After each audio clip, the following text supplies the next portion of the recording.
Hi, I'm Maria. You know what? Today I fell in love.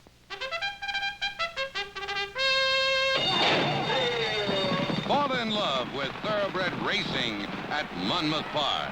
The color, the thrills, the excitement from start to finish. I fell in love. So will you. Monmouth Park, Oceanport, New Jersey. Racing now.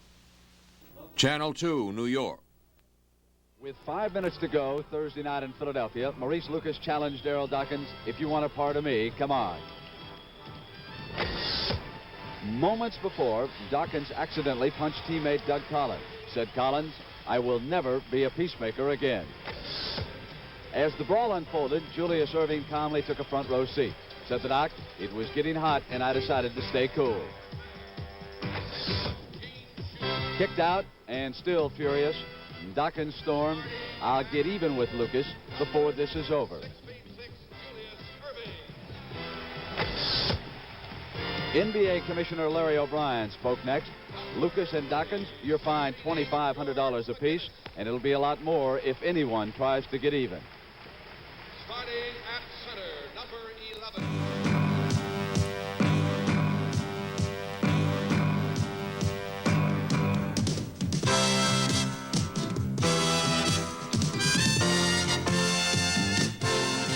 The NBA World Championship Series.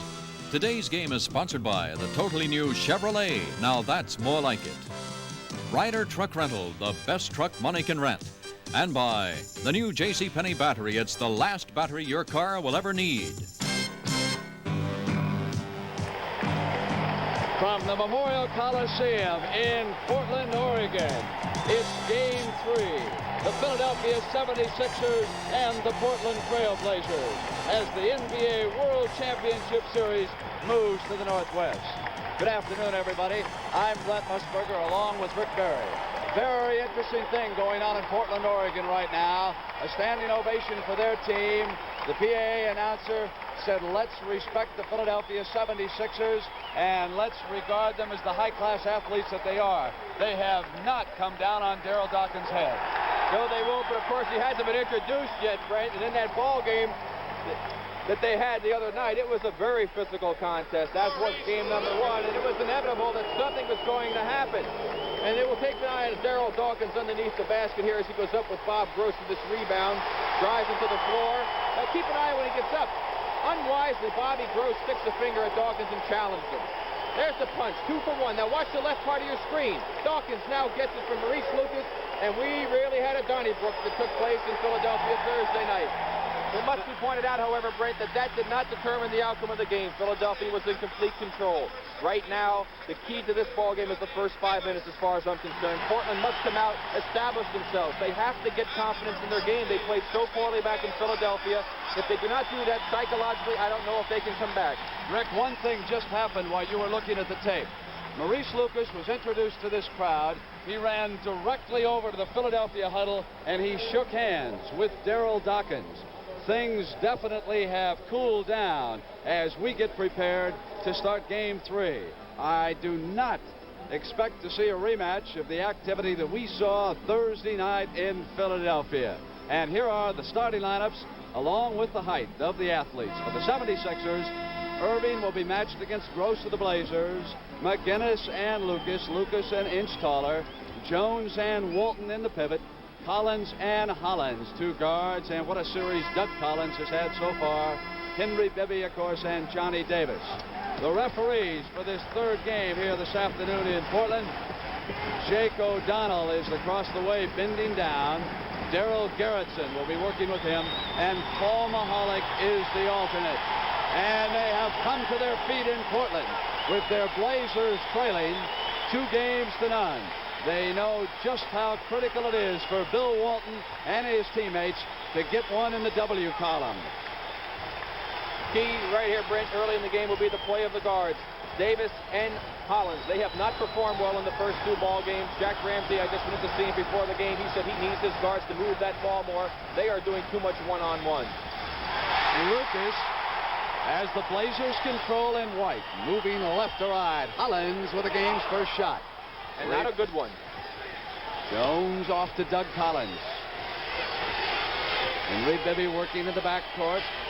Collins comes out on him, and so Davis is left with Doug Collins, and now the switch off.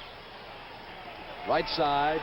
Shot clock up over the basket for the athletes. Comes down toward 5 as Collins goes left corner. Philly leads. Let's remember one thing, Rick. Bill Walton did not handle the ball on offense the first 7 minutes of game 2 for the Blazers. And Julius has backed into him right now, an effective double team. They go left side, and Gross pops out. Here's Hollins. He's taken the first 2 shots. He's 1 of 2 for the Blazers. That time they moved the ball a little bit better, much more patient on the offense, something they have to do. George McGinnis bumps off Lucas. He'll take one outside. Still trying to break out of that slump. He was much better in the second game than he was in the first, but still not completely the George McGinnis of old. Little Johnny Davis maneuvers inside. Blazers up by 2 points as we get underway in Game 3 of the NBA World Championship Series. Game 4 Tuesday night on CBS, 9 p.m. Eastern Time. We'll tap it off. Collins. He is having some series. Boy, he's one of the great outside shooters of all time. Bibby with Hollins. Collins over on Davis. Irving taking Lucas, and now they switch off. Jones takes Lucas underneath, and again it is not Walton. Finally comes out, handles the ball, jump hook. Traveling, it goes back to the Blazers. Blazers trying to put that full court pressure on. There we see the play as it comes in from McGinnis. Henry Bibby, with the man in his way, was not able to get the ball on the floor. Took 2 steps. That is walking. Irving over on Gross, the weak side. Davis over there on the weak side. Walton out high, handling the ball, waiting for a cutter. Goes to Lucas, and Irving has switched off on him. Lucas wants the shot, and Collins came in behind him. Jack Ramsey hoping for a foul in that situation. Would love to see someone like Doug Collins get into foul trouble early if he can, because as Rick Barry has pointed out, Doug Collins has been a magnificent performer. Walton handling the ball much more earlier as Gross goes to the screen shot. Only 1 shot that time. Collins on the run, left wing. Up on Hollins. McGinnis knocks away Walton. Here's Hollins on the fly for the Blazers. Goes in, challenges, and drew the foul as he came up on the 7-foot center, Caldwell Jones. Here we see the opening is there. He goes to the basket. Hollins up. Jones tries to make the block. You can't see in your picture. He caught him on the arm a little bit and also with the body. But that's what Portland has to do. They've got to get up the floor quickly on those missed opportunities and take advantage of the situation, something that Philadelphia did so well in game number 2. 7-4, the Blazers with a 3-point lead. 9:34 left first quarter. Out of Arizona State, Lionel Hollins. A 4-point lead now by the Blazers. McGinnis helping out, and here, of course, is the 7-foot ball handler, Caldwell Jones, from Albany State in Georgia. His brother, Major Jones, the Rookie of the Year in the Eastern Basketball Association this year. Whistle blew away from the ball. Jake O'Donnell picking up the call. Bobby Gross picks up his first foul, a little over-aggressive on Julius Irving. McGinnis will inbounds it to Jones. And you can see where Philadelphia has the ball to set up here on offense. Gross checking on Irving. Julius with one of his moves. Gross staying right with him. Here comes Hollins back. Hollins wants the middle. And Walton on the follow-up. That was a great drive that time by Lionel Hollins. Used his right hand. Missed the shot, but Bill Walton was there to follow it in. And Rick, here is the first 5 minutes that you talked about. Timeout has been called. And here goes Hollins on a great drive, the right hand. He gets it up a little bit too high in the boards. It's coming off to see Bill Walton. Nobody screened him off. He goes up, dumps it in, and Portland is off and running. A field trip to a car? Not just a car, Don, the new Chevrolet. A whole new ball game. The first in a new generation of... Welcome, Miss Fisher. Well, here we are. And here it is, kids. Chevrolet's new kind of 6-passenger car. Can we get in?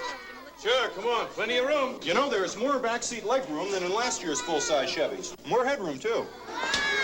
There's more trunk room than last year. Can my bike fit in there? More mileage than last year. Of course, the mileage you will get will depend on driving habits, car's condition. And I'll bet you it's more manageable in city traffic, too. And it's more manageable in city traffic, too.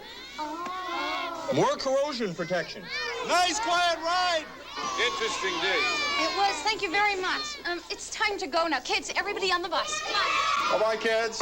Bye-bye. Oh, nice bunch of kids. Really good people. Hi, guys.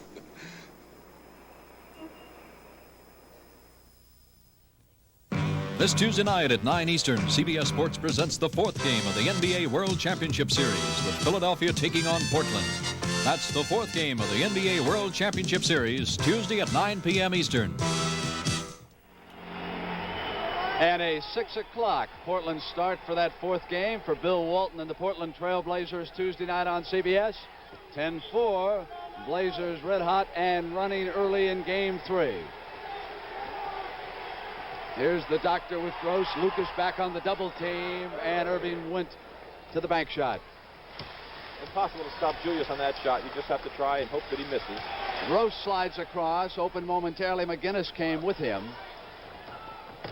The cutter inside is Davis. Came up on McGinnis and drew the foul. Hit the field goal. Chance for the three-pointer, Rick Barry. They're getting to the hoop. Yes, they are. That's the third layup that they've gotten already in this game. Now let's watch how they're executing. Here's Walton with the ball, something they must do.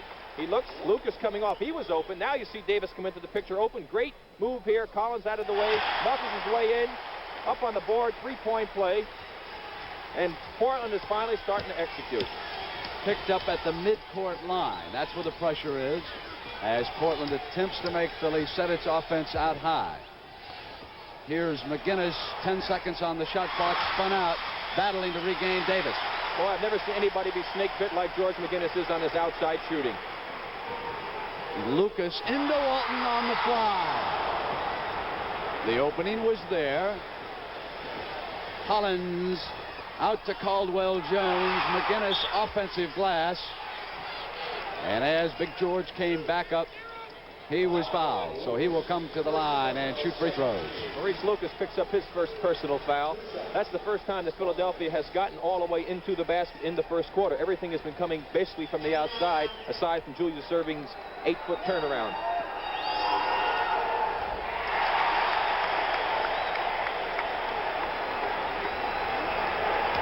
Steve Mix, of course, sitting over on Gene Shue's bench. He'll relieve George McGinnis, who couldn't hit anything that time. And what a terrible period this is for George McGinnis. Throughout his career, he has been a marvelous shooter.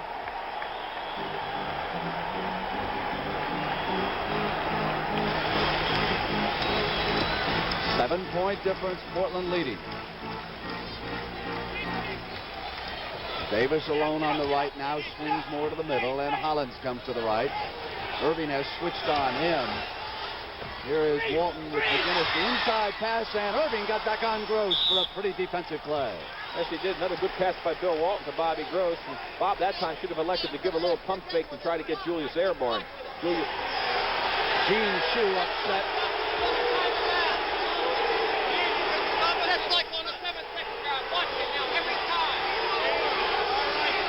Paul Mahalik, the alternate, on his feet. Wilson O'Donnell also over there.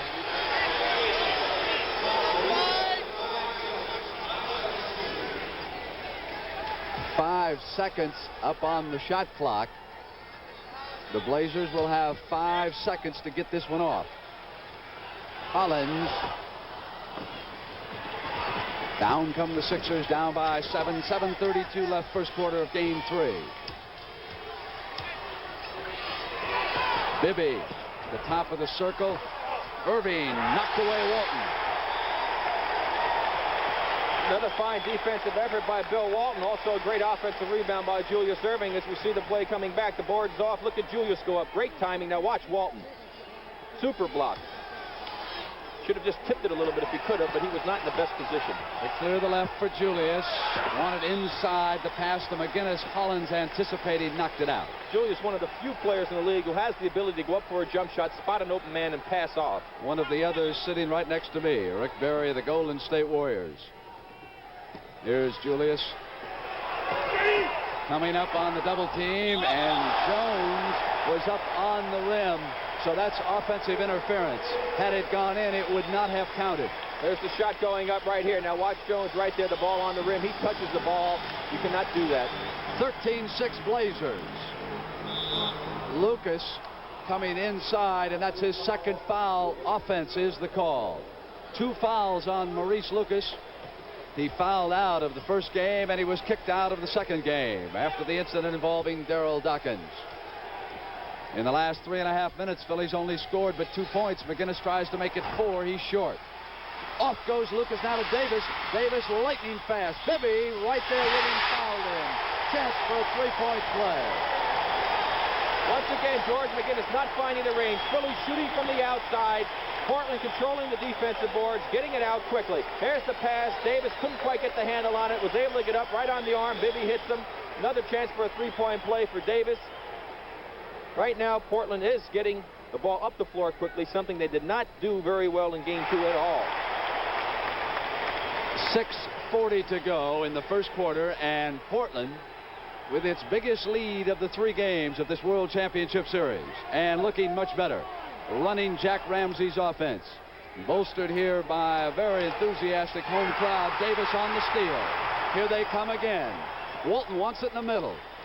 Off to Gross, wanted back to Bill, and it was McGinnis with a good defensive play. Here's the doctor, and Lucas was there. Lucas just waiting for the doctor. Walton pressured in on Jones. And a foul is called also on Caldwell Jones. A third time they can get a 3-point play. Here's Lucas coming in. He gets his man, makes the pass off. Nice play by Maurice. And Bill said, I'm getting 2 points on this one, so come and get it. Here he goes. Up and over Jones. The foul. Good. 18-6 for Portland, and they have called timeout. We're saving $600. We're saving. This family has rented a Ryder truck.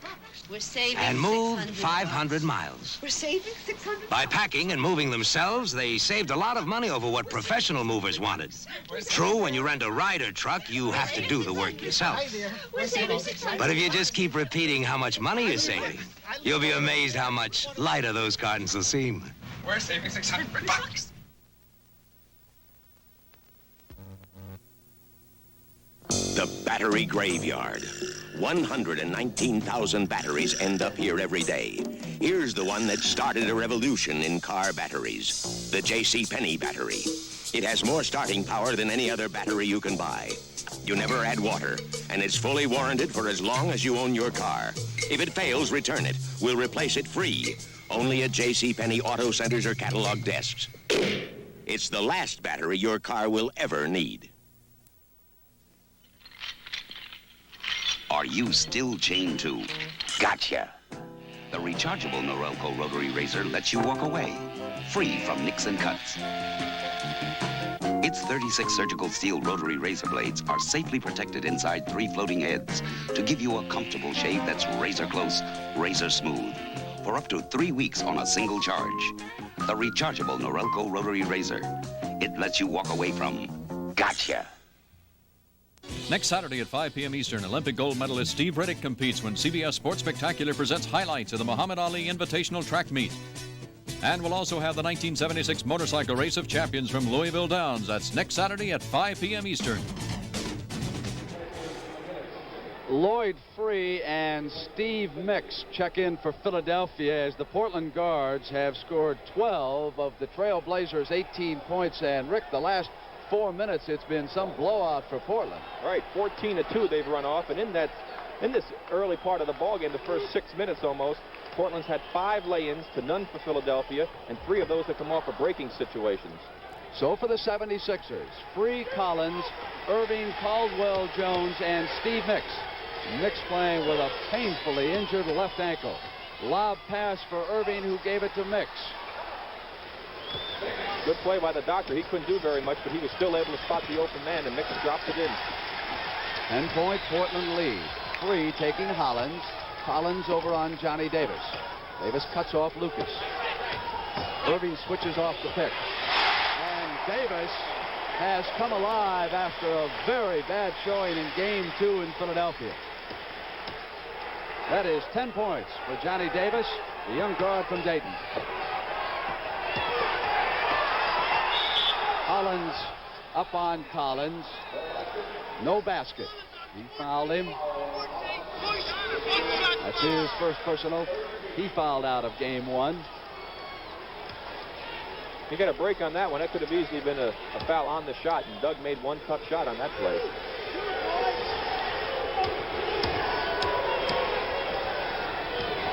Collins coming in on the drive, and it's an offensive foul call.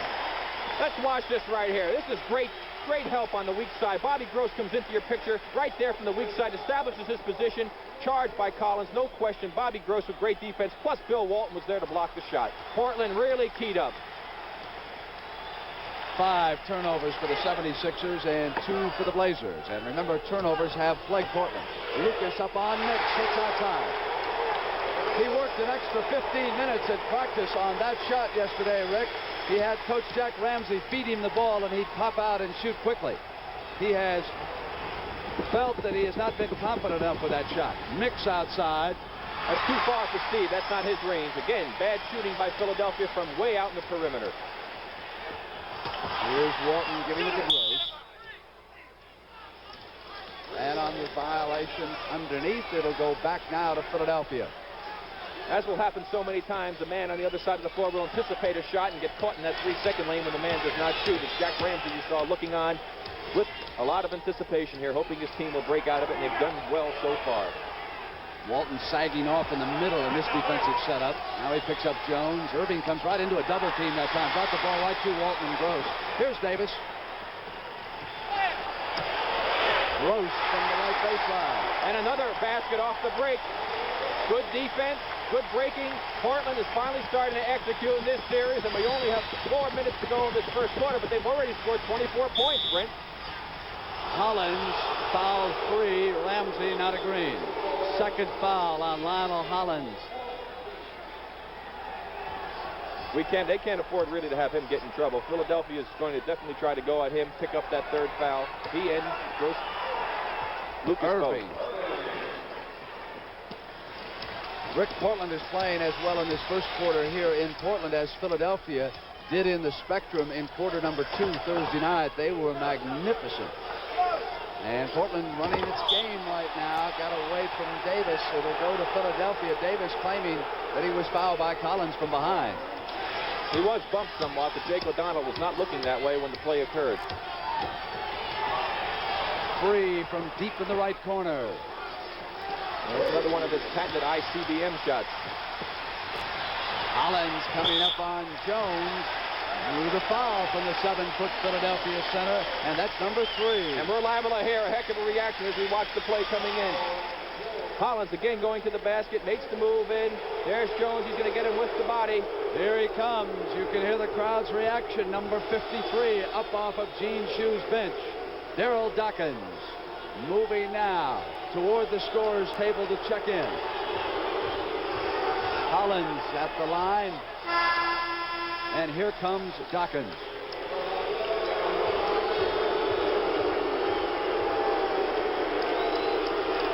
Not as bad a greeting as I thought it would have been, Brent. I think that the organization deserves a lot of credit for the way they handled this, with the PA announcer reading the statement about let's show the country watching on national television the kind of fans we have. Philadelphia and Portland playing for a world's championship. Both great basketball teams. And then Lucas running over to shake Dawkins' hand. It has taken the edge off of the incident from Thursday night. 3:27 left. First quarter, 26-12. Walton calling out defensive signals. Irving loses it. Gross jumps out on it. On the turnover, it's Davis over now to Lucas. Back to Hollins. Back to Lucas. That's just great basketball right there. Defensive-wise, they move the ball. There, Rick, you said, Brent, executing like Philadelphia did in that second quarter. Why you can have such a turnaround from one game to another is really beyond me, and I've played this game for so many years, and I don't have the answer. Dawkins coming in on Walton to the basket with a miss. Outlet Walton to Hollins. It's 2-on-1. Free gets back, makes it 2-on-2, and Hollins with a miss and misses. They are just in the right place at the right time. They have got everything going for them, and they better capitalize on it, because this Philadelphia team comes from way back. They have so much talent. Don't count them out. Walton again yelling defensive signals. Hollins off to Davis. Gross breaking weak side. Hollins. Irving left alone. Outlet for Lloyd Free. Free off to Steve Mix, who crashes for the basket. That's a nice play by Lloyd Free. He looked one way, dished it off to the other. Bill Walton was out of position, could not get to Mix in time. Inside of 2 minutes left in the first quarter. Game 4, Tuesday night from Portland. Gross. It's been a complete turnaround, Brent. What's happening now is Philadelphia's coming down, taking the quick shots from the outside. Portland's been moving the ball, getting inside, getting the penetration, running their break. Just an exact opposite of the game on Thursday night. A 32-point explosion for the Trailblazers. Free came up on Davis. He was fouled. Johnny's first foul. Lloyd Free, a courageous performer, actually, in this series. Hairline fracture of a rib suffered in a violent collision with Mike Newland of Houston. Partially deflated lung. And Herman Gilliam in, and Hollins goes over to Jack Ramsey's bench.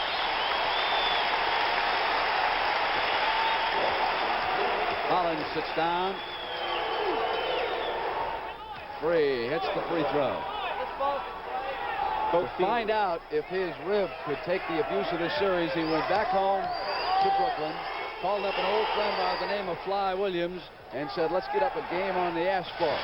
And that's when Lloyd Free came back and said, Gene Shue, I'm ready. And here he is. No protective padding. Refused to wear any. It'll go to Philadelphia. Let's watch the anticipation. Julius Erving sees the pass coming. Good anticipation, and he is holding on to his wrist, as you saw there in the picture. Should have been a foul. Irving up on Gross. Just shot it up over him. Bobby had his hand in the air, was up tight on the doctor. Here's the fine shot. Lucas up on Mix. Spins out, and it's Gross with an offensive rebound to Lucas crashing. Great pass off and hustle by Bobby Gross. Once again, Portland came down that time and took a quick shot from the outside. When things are going good, you have a tendency to do that. They were fortunate to get it back on a good play by Gross. Dawkins picks and Walton switches. Free jumps up on him. Lucas battling Dawkins. Dawkins up with a left-handed jam. I think he did that with just a little bit of authority, Brent. And that one had some meaning attached to it. That's a 14-point Blazer lead.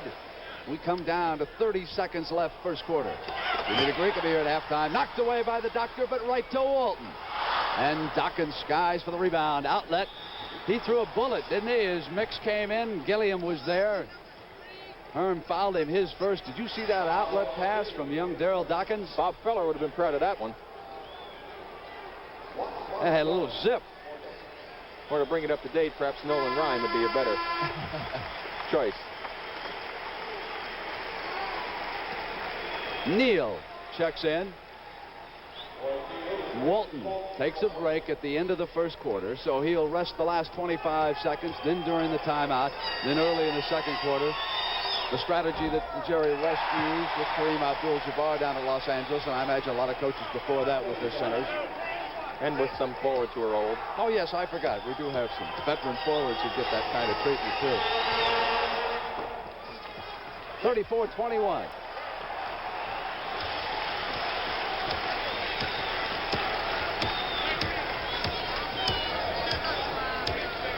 Lloyd Neal is being watched by Dawkins.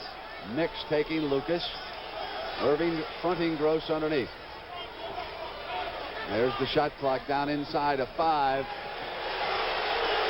Gilliam comes up with the last second remaining as the first quarter comes to an end and Bill Walton's Portland Trail Blazers explode. They score 34 points after losing the first 2 games and looking bad in Philadelphia.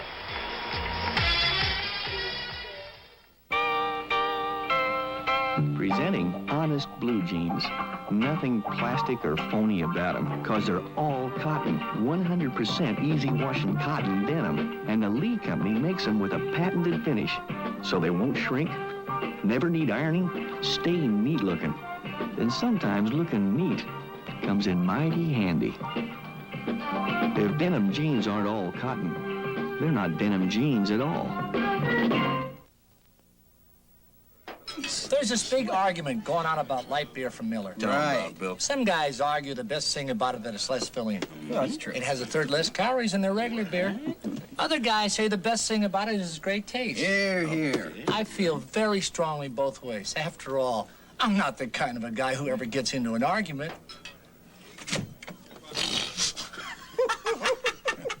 Light beer from Miller. Everything you always wanted in a beer, and less.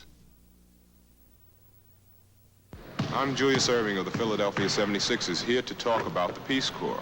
The Peace Corps needs skilled volunteers of all ages, men and women willing to use their expertise to better lives. When I was young, a lot of people went out of their way to help me. That's what the Peace Corps is asking you to do. Go out of your way to help others, and you help yourself. Join the Peace Corps, a part of action. This public service message is brought to you by the Ad Council and the NBA. Portland leading Philadelphia 34-21 as we start quarter number 2 of this, the third game of the NBA World Championship Series. Bill Walton will start the quarter over on Jack Ramsey's bench. And boy, I haven't seen some fellas relax during a timeout, but when they're on the bench. But look at Bill Walton, both shoes off. He had a heat pack on his knees. He's really getting himself relaxed and comfortable there. Portland shot 52% in that first quarter to 41 from Philadelphia. Rebounds about even, 12-11. Portland with a 1-rebound edge. Mix free, Bibby, Dawkins, and Irving. Larry Steele out on the floor, takes Irving as Gross is out, and Julius comes to the hoop. He'll come to the free throw line as he drew the foul, a chance for a three-point play. Let's watch this defense here right now. You see Larry Steele overplaying the right. He gives him the left side, but he doesn't react quick enough to get over to cut him off. Goes up for the shot, picks up the foul on the arm. Julius makes another great move and shot. Portland has not lost a playoff game at home, and overall they've won 15 straight here in the Memorial Coliseum, going for 16, and looking by far the best they have played in this series so far. Bibby out on Davis, and Gilliam cuts around him. Irving inside with the pass to Davis. Stayed with it even though the doctor came back. Offensive is the call. No, it'll go back on the turnover as he traveled it. Right, he went up in the air and came down with the ball before he was able to dribble it. 3 beats the Gilliam pressure on the dribble. The key statistic in this first half, Brent, 6 breaks for Portland that they scored on, 1 for Philadelphia. Steele fouled Irving. Steele's second. Trailing by 10, Gene Shue has gone to the doctor to get back in this one.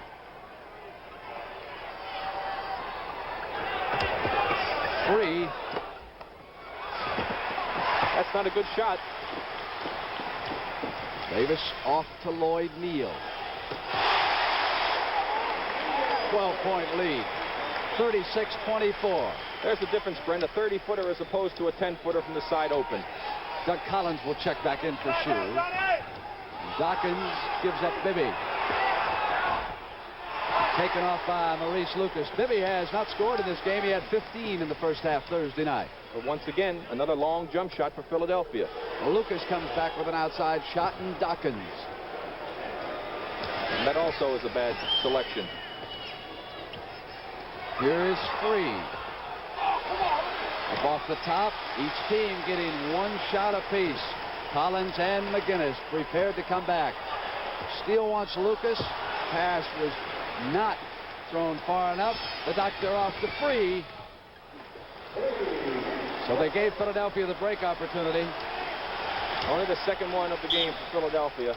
And wisely, Jack Ramsey is going to call a timeout because his team is getting into a run-and-gun game, and that's not what he wants. They are not under control. He wants to get them back to playing the type of basketball gave them that big lead, and Philadelphia has come back, and they've cut it down to 10.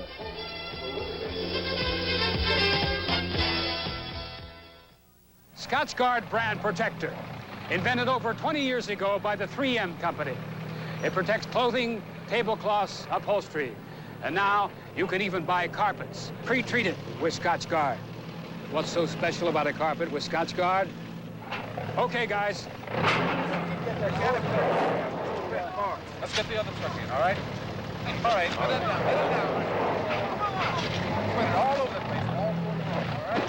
Get it out of the way. All out. All right, bring it down. All right, looking good. All right, let's get some more brooms in here. Get some more brooms. Okay. Who's got the vacuum? All right. A part of this nylon carpet may never be the same, but take a good look at the portion treated with Scotchgard. What's so special about a carpet with Scotchgard? It makes your life easier, and that's special enough for 3M. The 3M Company.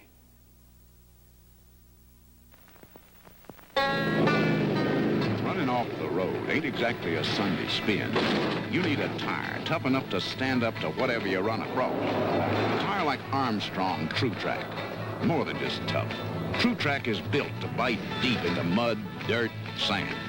That's why True Track is the #1 choice of so many off-roaders. True Track. It's from Armstrong, so you know it grips the road, even when there isn't any. Next Saturday and Sunday at 4 p.m. Eastern, CBS Sports presents the Kemper Open from the Quail Hollow Country Club in Charlotte, North Carolina, with the top touring pros competing.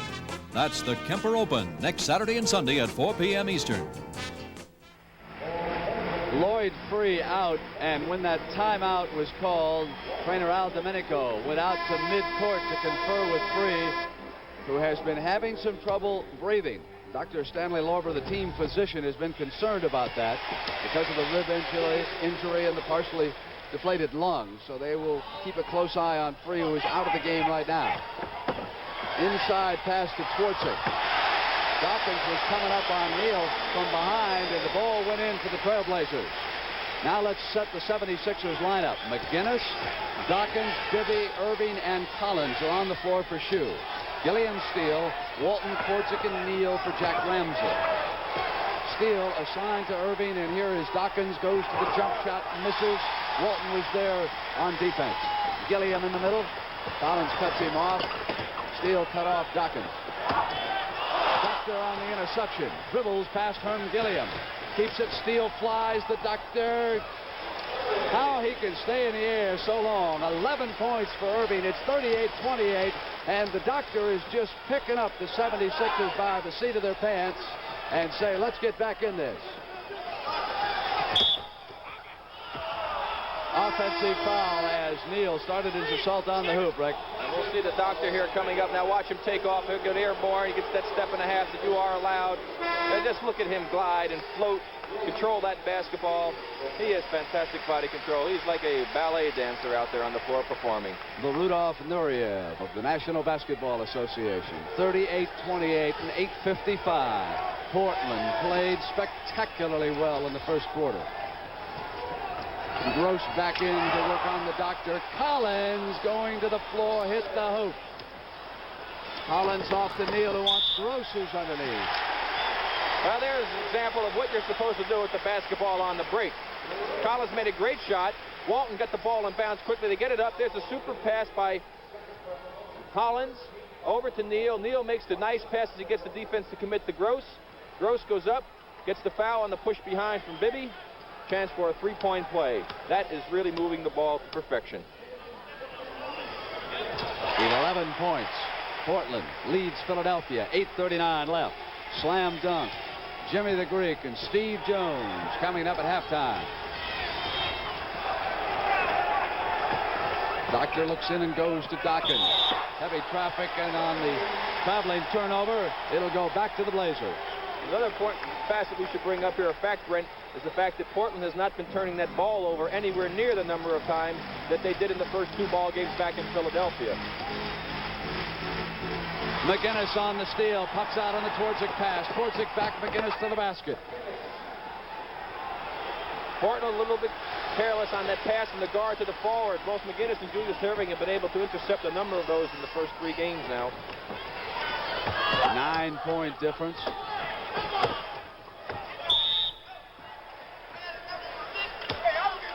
Bill Walton had Julius Erving on him and did a great job of keeping him on his back to get good position, but they were not able to get the ball in, but a foul was called on Julius. That is his first foul of the game and the second team foul for the 76ers. Portland has 2 team fouls also. McGinnis tried to steal, and Neal went to the basket. Dawkins knocked it away. When we watch this play coming back here, Lloyd Neal got his own shot. Now, if that ball wasn't touched by somebody, that is walking. Here he spins. Now, watch the shot. If nobody touches the ball, it doesn't hit anything, and he catches it. That should be walking. Now he gets the pump fake. He goes up, picks up the foul, and the foul was on, I believe it was on Daryl Dawkins. Yes, it was. His first foul of the game. Jones with 3. He's on the bench. 7 minutes and 50 seconds left in the first half. Game 3 of the NBA World Championship Series. The Philadelphia 76ers leading the Portland Trail Blazers 2 games. But trailing in Game 3 by 10 points.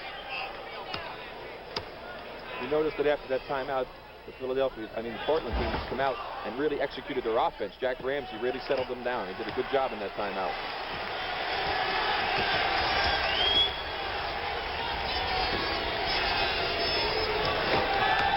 Give to Collins from McGinnis. They work a pretty play. And Doug with a chance for the 3-pointer. He just took off, and Big George just kind of tapped it to him on the go. Well, they ran this set play beautifully. There's the pass from Bibby over to George. Collins got caught. Hollins got caught looking the wrong way. Collins going up. He gets fouled. Makes a great play with the left hand. Nice soft touch off the board. And he probably plays without the ball as good or better than any other player in the game of basketball today. You know, he's got a great touch with that left hand coming to the basket. Remember in Philadelphia when he got trapped underneath and spun one up? Goes to the offhand. Neal looks in for Portland. Once Walton jumps up on Irving. Once again, we had the mismatch situation there. Dawkins switched out. Julius had to play the big fellow, and he took advantage of it. Neal taking McGinnis. Irving with the screen. Gross with the switch. Backing in, McGinnis comes up inside. Even when it's halfway down, it won't stay in for George McGinnis. Hollins swung to the right side. Moving left to right for a left-hander. He is lethal. Irving off on the miss. In the middle, wants to bounce to Dawkins. Bill Walton blocked that shot, but caught him with the body down low. Here's the play here. Julius making the bounce pass. Nice choice of passes on that one. Dawkins going to go in right now. Right here. Walton will block it. Watch him get him down low with the body, picking up the foul. Dawkins will go to the line, and it's 44-35 now, Blazers. The Monzas, a little road magic from Chevrolet. Monza by Chevrolet. You have a choice, Chevy Monza Coupe or 2+2 hatchback. 2 different looks, one simple fact. Monzas are for people who think driving is still America's greatest outdoor sport. Monza by Chevrolet. Get a little road magic. Monza by Chevrolet. What are men saying about the newest Vitalis pump, Vitalis Regular Hold?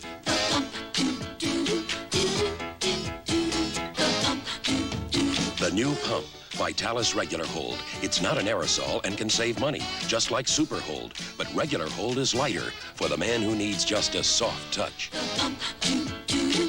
New Vitalis Regular Hold. Why not switch from your aerosol to...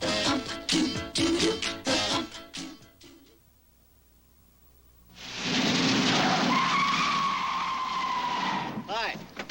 I don't drive that way out on the streets, and please don't you either. You know the old gray ghost here? Well, inside she runs like a top. That's why the folks at STP hired me, because they know I take good care of my own cars, including my new family wagon here, and I use STP oil treatment in all of them. They want me to tell you why? I'll tell you why. On account of it works. And that's the name of that tune. On Saturday, June 11th at 5 p.m. Eastern, CBS Sports Spectacular presents live the 109th running of the Belmont Stakes from Belmont Park, New York, where Kentucky Derby and Preakness winner Seattle Slew will be trying to capture the 3rd jewel of the Triple Crown. That's the Belmont Stakes, Saturday, June 11th at 5 p.m. Eastern. Just that grueling mile and a half left for Seattle Slew, and if that fine 3-year-old can win the Triple Crown on CBS, he would become the first unbeaten Triple Crown winner. So it's going to be a year of champions on CBS. We'll decide the NBA championship as Daryl Dawkins gets ready to shoot another free throw. Then we'll have Seattle Slew, and the Super Bowl will be coming up. Actually, that'll be next January on CBS. I guess I can throw in the first promo of the year for the Super Bowl here. Irving watching Gross. 6:49 left in the first half in Portland in Game 3. Lucas went into Gross. Contact. He bounced off to the other side. Julius picked up foul number 2. Here we have Julius playing defense now as Gross goes across. You see right there, he tries to cut him off, gives him a little shove with the body and the arm, picks up his second personal foul of this ball game. 4 team fouls now on the Sixers. They will go into the bonus, as will the Blazers on the next foul. Rick, you made the observation about how much talent Gene Shue has, and now we look at the scoreboard. 8-point difference right now. So Philly has come back into this contest. Lucas, Walton, and no basket. Offensive interference. No basket. A chance to reduce this lead to 6 points. Let's take a look at Bill Walton now as the shot will go up by Lucas. Now watch him how he moves and rolls into the inside. Ball comes back. Goes up, tips it in. They said the ball was still in the cylinder. And Irving hits one at the other end, moving weak side on the left side. Hollins right back, turned it over, going to Gross. It is 44-38, and suddenly turnovers again plaguing the Blazers, and they have 12. Exactly, and they also have lost 12 points of an 18-point lead they had early in that first quarter. And that was a bad choice of passes by Lionel Hollins. A bounce pass out in front of Gross would have got the job done that time. Lucas with McGinnis. Staying right behind that screen. Finally, Walton switches. Doug Collins maneuvers in. Walton to clear. Gross hit by McGinnis. It's a backcourt foul. Gross was in possession. He will have 3 chances to make 2. Chance to increase that lead back up to 8 points. And Portland must be careful now. They got the momentum going their way, but yet they have allowed this Philadelphia team to regain some of their confidence by coming back and cutting off 12 points in the lead. Here's the foul in the backcourt coming up as Collins takes the shot. The rebound will come off. Bill Walton will tip it away. He can't get his hands on it. Gross will pick it up. As you see, the foul missed by Gross, the first opportunity. And we were not able to see the foul. Interesting thing about this crowd in Portland. They have suddenly gotten rather quiet as Philadelphia starts to move back. And I can remember the Los Angeles series because it was the first games that I had worked here this year since the great turnaround under Jack Ramsey. And they were alive all game long up here. Well, I think they have a lot to be concerned about. This Philadelphia team played so well and handled Portland so easily back in Philly. They're really worried. Davis with Bibby, who swings to the right side, and Walton on the switch. Jump misses, and Lucas clears Portland. Off to Davis, who was in the middle. Walton, offensive rebound, knocked away. Up come the 76ers, and there is a foul. Dawkins with control, and Johnny Davis. Here's the play here as Bill Walton tries to put the ball on the floor. Henry Bibby reaches in, knocks it loose. Dawkins picks it up, starts his drive. And a good acting job by Davis, but there's no foul that time by Dawkins. Davis is the man who got in the way, and he got the crowd on his side with his little antics out there.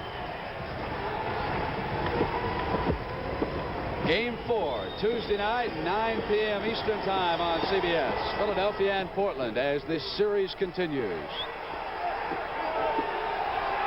46-39. Philadelphia easing back into it. Here comes the penalty.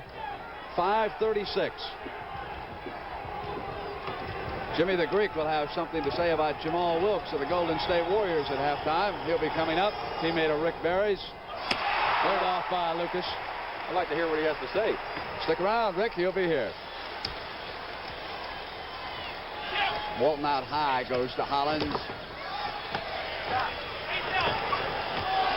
See Collins half fronting Walton as he stayed with Davis. Ball in so close. Now they try to get the Bill inside. Good play as he rolled back to Dawkins. That was a good pass, almost a little short by Maurice, but that's what they have to do to try to combat that sloughing that they're playing against Bill Walton. If he can get him on the back, they've got to lob it to him. That's where weak side help to come in from the other forward. Over on the weak side, Bibby and McGinnis. Irving will take the shot outside on Gross. 15 for Julius Irving in the first half. 4 minutes and 51 seconds to play. Davis alone on the right. Come on, hey! Off to McGinnis.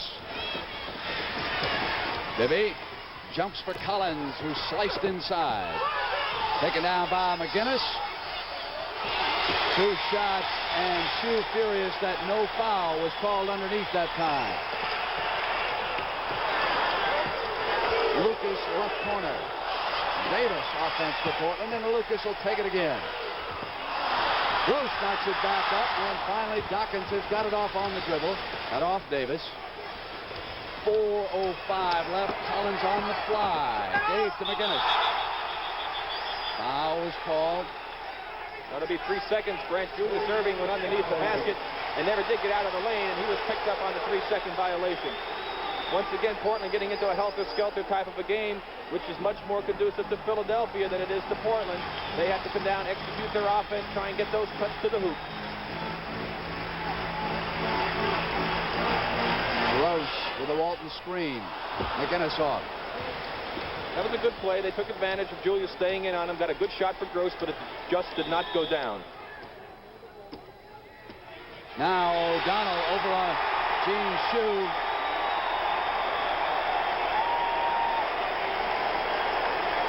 Telling Shue to cut it out.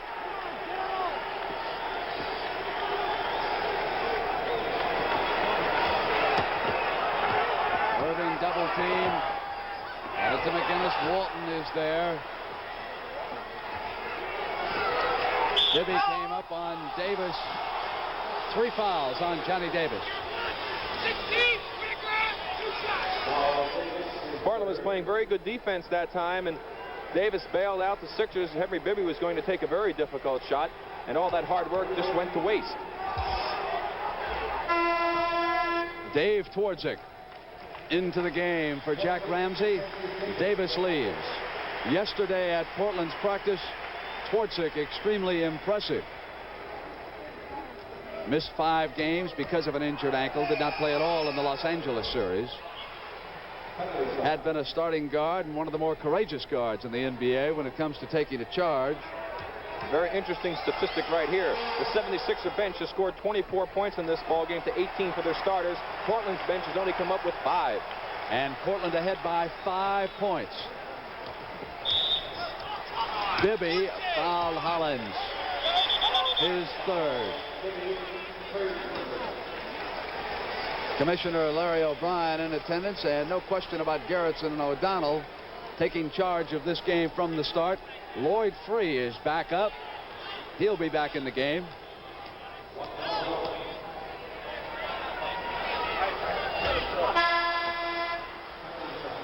And if the officials are going to bear down and make sure that there is no repeat of the incidents Thursday night in Philadelphia, then free throws may be the critical statistic in this game. 3:27 left in the first half. Turnovers, Portland 13 and Philadelphia 9. Collins takes it back from Dawkins. Sort of forces one, and it still went in. An array of shots and 11 points for Doug Collins. Technical is called on Shue. After the warning, Jake O'Donnell looked back in. Shue protesting that Collins did not go to the free throw line after hitting that field goal, and Gene Shue picked up the technical. And Doug Collins just walked over here and said, no question about the fact I was fouled. Well, he thought that he was. Looked like there was some contact there. He really had to force it up there. It was lucky that it went in. But they had cut it down to 4. Now with that technical, it's back up to 5, and Philadelphia is right back in this basketball game. Boy, they sandwich Walton. Lucas shoots outside, taken off by Collins, right past Maurice on the fly. Here's McGinnis. Twardzik is there, and knocked away by Hollins, but it's goaltending. Here's Bill Walton. Now look how Julius Erving has dropped off of Bobby Gross to go inside to prevent the ball from going into Bill. And Portland has not adjusted that well to that particular defensive sequence. After goaltending, Rick, it is now a 3-point game. Now McGinnis the other part of the sandwich. Now he's behind Walton. Single team. They want Twardzik. Collins there. Lucas picks off McGinnis, and Twardzik makes him pay. Good pick that time by Maurice. Yes, it was, and the defensive man guarding Maurice should have jumped out on Twardzik. He didn't, and Twardzik is the best shooter on this Portland team. He shot over 60% for the season. Erving on the fly, and there was a whistle as he was coming through. 2 fouls on Lucas. That's the third foul on Bobby Gross right now. As Philadelphia has fought very hard, both offensively and defensively. They only trail by 5 points in this basketball game.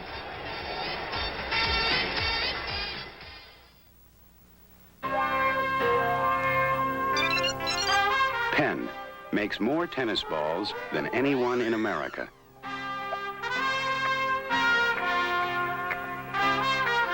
Tested electronically for quality and response. Penn tennis balls to give you long play, lively bounce, and consistent performance off the racket. Penn, the official ball of World Team Tennis.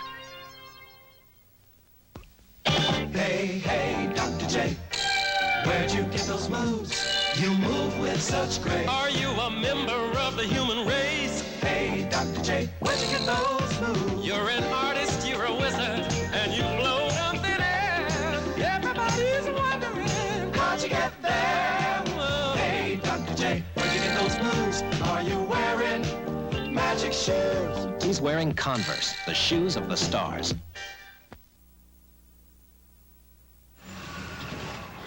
You know, it looked like a light day, with nothing to deliver but posters for the AC Spark Plug Buy 7, Get 1 free sale. What could be easier, right? Wrong. Do you know how many places sell AC Spark Plugs? And everyone with a poster like this is selling 8 AC Spark Plugs for the price of 7, as long as supplies last. Sure, getting a free AC Spark Plug is a great idea. But you better move fast. One of the highlights from the Muhammad Ali Invitational track meet that you'll see on the CBS Sports Spectacular is Ali himself in a celebrity 100-meter dash. That will be contested earlier. We'll show you all the highlights as well as that motorcycle race. Here we've got Erving at the line, and we have 2 fouls on Gross, 2 on Lucas, 16 points for Erving, 2 minutes and 19 seconds left in the first half, 52-49. Corky Calhoun, number 10, is at 1 forward now for Jack Ramsey along with Maurice Lucas. Bob Gross goes out. Dawkins with Walton. Bill got him off his feet. Once again, to point out that you are not supposed to leave your feet on defense, and that is so difficult to do when you're trying to do a good job on a man of Bill Walton's caliber. And invariably, you will get suckered into a play like that, and Bill took advantage of it nicely. Ramsey in the background. Watching his center, Bill Walton, at the free throw line. Former coach of the Philadelphia 76ers. I guess, Rick, the only time that has happened in a previous championship series is Alex Hannum coaching against a former team. That's right, and I was the player on the losing end of it that time. Philadelphia beat us in 6 games. That was in '67. Collins coming up on Twardzik. Twardzik fouled him. His first. As you pointed out, those free throws are so critical. These little fouls that are taking place right now by the Portland Blazers are giving an opportunity for the Sixers to cash in without having to do anything but stand at the free throw line uncontested and pop in 1 point at a time. And they're fouling the men who are putting them in with regularity, Julius Erving and Doug Collins. Collins with 4 stitches up over his right eye. Yesterday, Gene Shue closed practice, and we were kidding him that he was going to introduce Daryl Dawkins to his teammates. Do not hit friends, Big Daryl. Time left in the first half in Portland.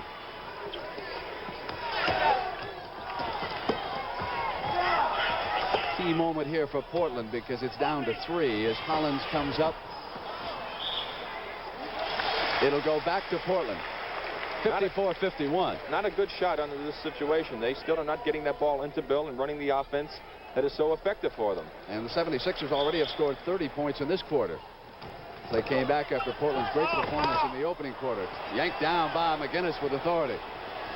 Now the 76ers can inch to within a point, and 129. It was Lloyd free, and you could see the confidence in the young man's eyes. Pressure in the backcourt. Portland gets it back. So Portland has jumped off to a good start.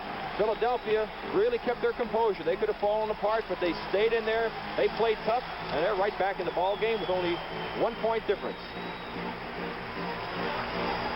Lucas makes it 3 again. Irving cut off. Here's free.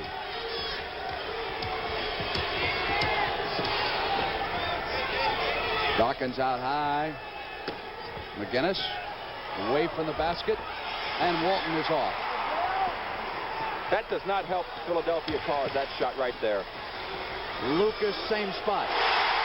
They have a chance to cut that lead back down to 1. Now it's back up to 5 points with a chance for Portland to still get the last shot of the ball game. If Philadelphia misses here, Portland scores. They could have a 7-point lead when Philly had a chance to go ahead.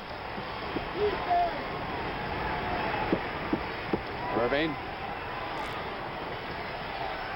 Dawkins, and Walton was there on defense. They will now get the last shot of this quarter and a chance to go up by 7 points. So that shot by George McGinnis really hurt Philadelphia's cause here in the first half. Ramsey signals the play. They'll wait for the time to come down. McGinnis popped out.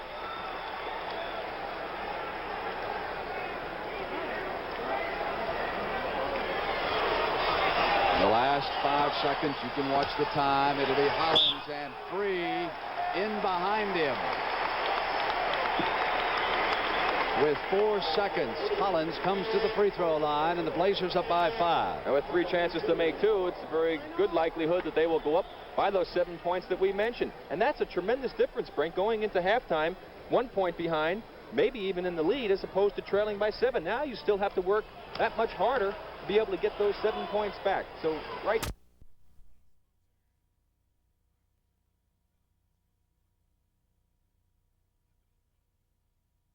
If Philadelphia misses here, Portland scores. They could have a 7-point lead when Philly had a chance to go ahead.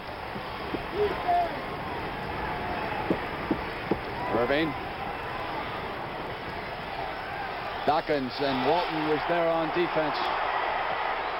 They will now get the last shot of this quarter and a chance to go up by 7 points. So that shot by George McGinnis really hurt Philadelphia's cause here in the first half. Ramsey signals the play. They'll wait for the time to come down. McGinnis popped out.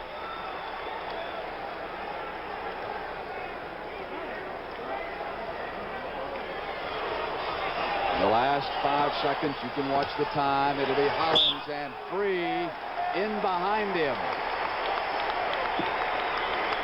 With 4 seconds, Hollins comes to the free throw line, and the Blazers up by 5. And with 3 chances to make 2, it's a very good likelihood that they will go up by those 7 points that we mentioned. And that's a tremendous difference, Brink, going into halftime, 1 point behind, maybe even in the lead, as opposed to trailing by 7. Now you still have to work that much harder to be able to get those 7 points back. So right now, the biggest play so far in this game will have to be that bad shot by George.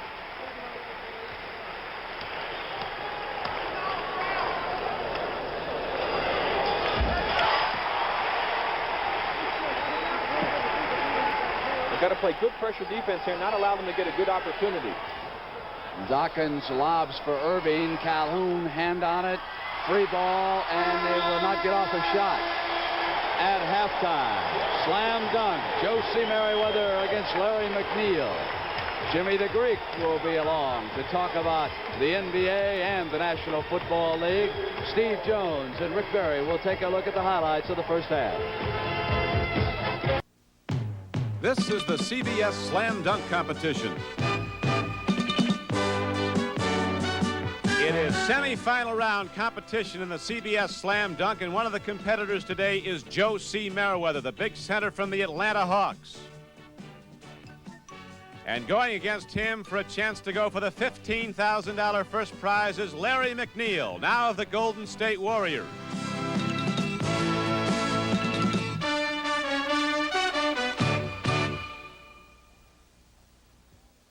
Hi, I'm Don Crickey, and this is the CBS Slam Dunk Competition.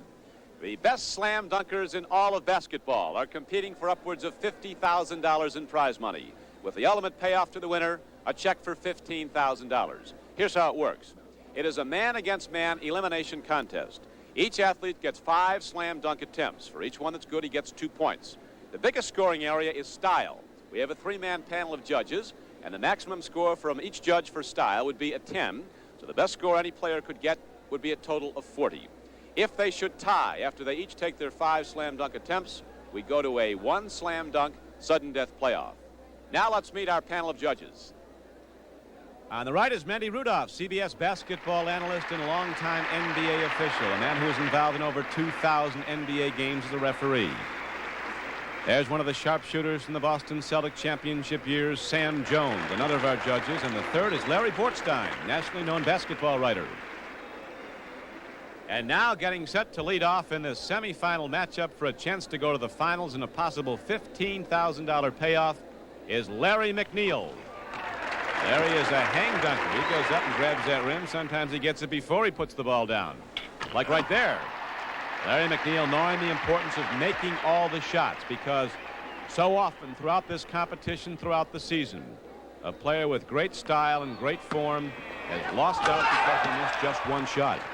Larry McNeil picking up 6 points, hitting 3 for 3 from the floor with 2 shots to go. Here is a timing attempt off the backboard, and Larry McNeil can't make it work. So he does not get the 2 points on that shot. And now his final attempt. Up and down. Larry McNeil hits 4 of 5. Larry McNeil, who is representing a New York newspaper, The Post, at this point, later to join the Golden State Warriors after being cut early in the season by the New York Nets. Here is Larry McNeil with a timing dunk, banging it down in slow motion. And here is the style point breakdown, a total of 24 points. And as you saw, Larry McNeil hit 4 of 5 of his slam dunk attempts for 8 more points, a total of 32. And now Joe C. Merriweather, looking to beat out Larry McNeil and go to the championship round. He has to shoot at a 32-point total. And so making all 5 of his shot attempts is so very important, as the big 6-foot, 10-inch, 215-pound center from Atlanta, out of Southern Illinois University, gets 3 for 3. Larry McNeil missing 1 slam dunk attempt. Joe C. Merriweather is 4 for 4, and so he'll be at a big advantage if he hits this one. He does not. Joe C. Merriweather does not, and so now he has equaled the shooting total of Larry McNeil. It is up to the panel of judges on the style point breakdown to determine who goes to the championships. 8, 8, and 8. It's a tie. 24 points on style for Joe C. Merriweather, 8 points on shooting, the same as Larry McNeil, so we'll have a 1 slam dunk sudden death playoff. We flipped a coin. The winner has the right to go first or second. The winner of the flip was Joe C. Merriweather, and he'll let Larry McNeil lead it off. Now, if either athlete should miss the slam dunk, he is immediately out of the competition in sudden death. Larry McNeil makes sure he does not. So now we'll get a style point breakdown on that 1 slam dunk attempt in sudden death. A total of 8, 5, 8, and 8, 24.5. And now Joe C. Merriweather will have to at least equal that if he's to tie again, or better it if he's to win outright in a sudden death. He makes his slam dunk go down. And so now the determinant of who advances against Darnell Hillman in the championship round is up to the judges, and they rule that Joe C. Merriweather comes up short. And here now is Larry McNeil, who just won the Eastern Conference, defeating Joe C. Merriweather. Larry McNeil goes on to the championship round and the possibility of a $15,000 playoff.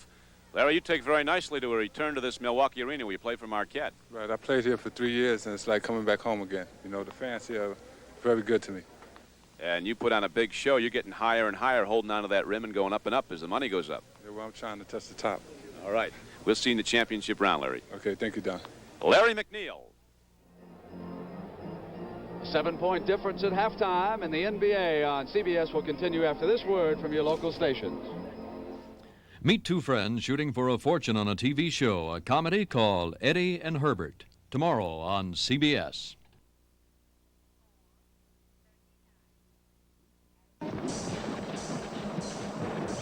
We've been printing a whole lot of these signs, TFCB. And Exxon dealers have been putting them up at Exxon stations all over the country. What does TFCB mean? TFCB? What's it mean? What's that, Mommy? Let's ask. TFCB stands for Thanks for Coming By. You see, Exxon and Exxon dealers appreciate your business, and we want you to know it. Thanks for coming by. TWA to California. 5 non-stops every business day to Los Angeles. 3 non-stops every day to San Francisco. The best on-time record between New York and Los Angeles. Between New York and San Francisco. Better than American and United. TWA to California. We're out to be the best business flyers airline in the business. To TWA, being the best isn't everything. It's the only thing. Channel 2, New York.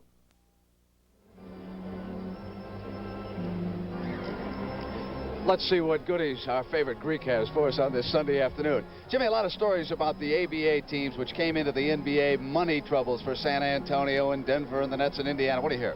Nothing really to worry about except about one team. Denver's okay. San Antonio with Drosas is okay. New York on occasions is a little bit slow. It's only Indiana. And I'll tell you this, Larry O'Brien, the commissioner, has been working hard for the last 2 weeks to set things up for them. Mentioning Denver, you and I have talked about Danny Issel, and I understand Larry Brown, the Denver coach, has contacted you about Danny. He wrote me a very nice letter telling me that Dan Issel would be back on the Denver roster next year, and I'm glad to hear that. Now Jamal Wilkes, what do you hear about him? He played out his option with the Golden State Warriors. Is Los Angeles interested? Could he wind up there? Well, his wife's looking for an apartment down there, so I'm afraid something has transpired already, Brent. Speaking of Los Angeles, with Joe Namath now playing for the Rams, do you think James Harris will be traded? Definitely. There isn't any question in my mind that he will be after the remarks that he made. How about Seattle, since we're out here in the great Northwest and Tony Dorsett? What was the reaction up there when the Seahawks gave up Dorsett down to the Dallas Cowboys? The Seattle press is very peeved at the Seattle team, so they've adopted Seattle Slew. And that, of course, coming up a week from Saturday on CBS, you'll watch Seattle Slew go for the Triple Crown. Jimmy, I want to ask you one thing. You know, the crowd reacted so nicely here to Maurice Lucas and Daryl Dawkins. Did you hear any insight on that? Absolutely. Lucas even talked to McGinnis twice, apologizing for the whole thing. Listen, these kids have to make a living, and they don't get mad after they leave the floor. All right, Jimmy. You have a nice week, and we'll see you next Sunday. Let's see, we could be right here back in Portland if we wind up with 6 games. The NBA on CBS continues in a moment. The preceding public service message has been brought to you in cooperation with the National Basketball Association. The NBA World Championship Series is sponsored by the Kelly Springfield Tire Company. The Kellys, they're good and tough. The totally new Chevrolet, now that's more like it. And by the Miller Brewing Company, brewers of Miller High Life. If you've got the time, we've got the beer. All right, Rick, let's bring Steve Jones, and you give me your popcorn, and you two talk about the first half, all right? Okay, Steve, you had a chance to sit back there and watch what was going on. You picked out some highlights for us. I really thought that the Portland team came out really ready to play their best so far in this series, but Philadelphia hung right in there. Oh, no doubt about it, Rick. They play an excellent game. Now, you see Portland doing something early, transition. They get the ball from on the defensive end and come back and score an offensive basket early. We'll see what makes fast break basketball. McGinnis shooting from the outside. Portland gets the rebound. Now watch Johnny Davis. He's off on the fly, and he runs as well as anybody with the ball, and he'll score and get fouled. Now this is something Portland did very well early in the game. I heard you talk a lot about, fast break. What makes a fast break? We'll see what fast breaks here. Now Portland playing good defense. Collins shoots quickly from the outside. Walton with good position, rebounding. Portland coming up the floor, excellent position. Now Portland's going to shoot quickly. Collins coming down, shooting the ball up very fast. Irving with the rebound. Philadelphia gets a chance to run their fast break, and we get a 3-on-2 down here, and Philadelphia will get a basket with Steve Mick scoring on the other end. what the teams do to combat that, they try to get quick hitting plays. Here you'll see Philadelphia with the quick hitting backdoor play to Doug Collins. He takes it in. Beautiful play. He also got fouled on that play. Dawkins really gets up, Rick. And then right here, Portland, which likes to run their offense a little bit longer, they'll move the ball and get more people involved. Walton's inside right there. Johnny Davis handles the ball. He'll get it over to Lucas, who again tries to go on his own a little bit. Now he'll spot Walton backing into the basket, and he gets a basket right there. And that's really the story in the games. Teams trying to run, also trying to run their offense. I'd have to say one thing in that last play right there. That's something that Portland did not do well during the middle of the second period when Philadelphia was able to get back in the ball game. They seemed to rely on what Philadelphia was doing, getting it up the floor quickly and shooting.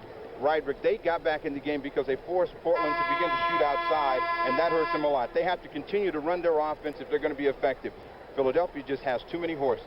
Well, they can come at you in so many different ways, but that, again, sometimes can lead to be a deficit for you. As pointed out with George McGinnis and some of the other fellows taking those outside shots at the end, they really let them get back into the basketball game. They had closed the gap, and now Portland has that 7-point lead. Let's take a look at the statistics there for halftime. We can see both teams relatively even as far as field goals and free throw percentage.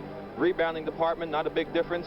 Offensive rebounds, really a big factor for the Blazers. Those 5 difference right there. What about those assists, Steve? Well, Portland has handed out more assists, and that's really made a big difference. And Portland has cut down on their turnovers, and that's really probably the reason that they're ahead in the ball game today. They're a team that plays excellent basketball on their home court, and you can look for them to come again quickly out in the third period and try to establish themselves, and probably that will be the most significant time in the ball game, the first 5 minutes of the third period. Without question. Here we see the individual scoring. Julius Erving and Doug Collins, the two-man show for Philadelphia in the entire playoffs. Once again leading 17-13, and you see the rest of the scoring by the rest of the players. Interesting enough on the rebounding end, as we look at Portland's team scoring first. Bill Walton, Lucas, Gross, and Davis, with Hollins almost in double figures. Much more diversification in their scoring. Steve Jones, thank you very much. We are ready now to start the second half. Game 3 of the NBA World Championship Series. Bill Walton and the Portland Trailblazers with that 60-53 lead, and Rick, the bench scoring. Philadelphia going on over to Lloyd Free. Well, I think we said earlier that Philadelphia had scored a few more from the bench than we show here on the board, but it's still a significant factor right at this juncture in the ball game. And in rebounding, Brent, Philadelphia in this basketball game has 20 rebounds, but they have 18 of those from 3 men, Dawkins, Erving, and McGinnis. They need to get those other people involved a little bit more and not have to rely on only the front line. The guards sometimes have to come back and help out. George McGinnis, Julius Erving, Caldwell Jones, Henry Vivian, Doug Collins, open now for Gene Shue. Bob Gross, Maurice Lucas, Bill Walton, Julius Erving with the first shot, taken down by Walton. Johnny Davis and Lyle Hollins are the Blazers guards. Blazers trailing 2 victories to none. And that's what Portland would like to do. Jump on them early like they did in the first quarter and try to see if they can play comeback again. When you have to do that continually, Brent, sometimes you just run out of gas as you get close. Lob for Julius from Collins, alley-oop misfires. Davis breaks free. Portland coming out and really exploding. Gene Shue wants no part of it, Brent. He's calling for a timeout right away. This crowd right here has really responded. 11-point lead now for Portland. As they have come back out and established, you see Davis coming in on the layup off of a fine pass from Lionel Hollins. Portland exerting themselves early here in the second half. Have you ever gotten the 5 o'clock surprise? $100 for a water pump? Well, the radiator was all plugged up, too. I thought you just want me to go ahead and set it right. Misunderstandings can happen. Avoid them by leaving instructions to call you before doing any additional work.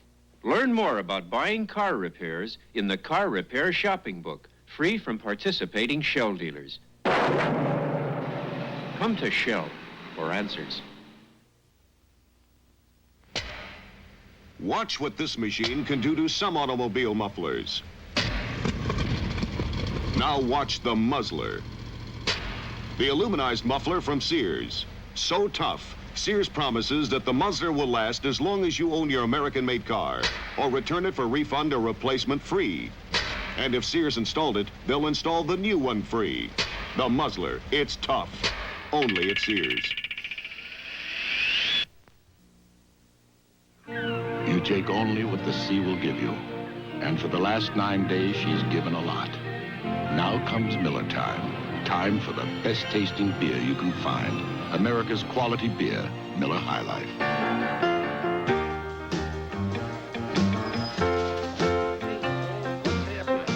If you got the time, we got the beer, Miller beer.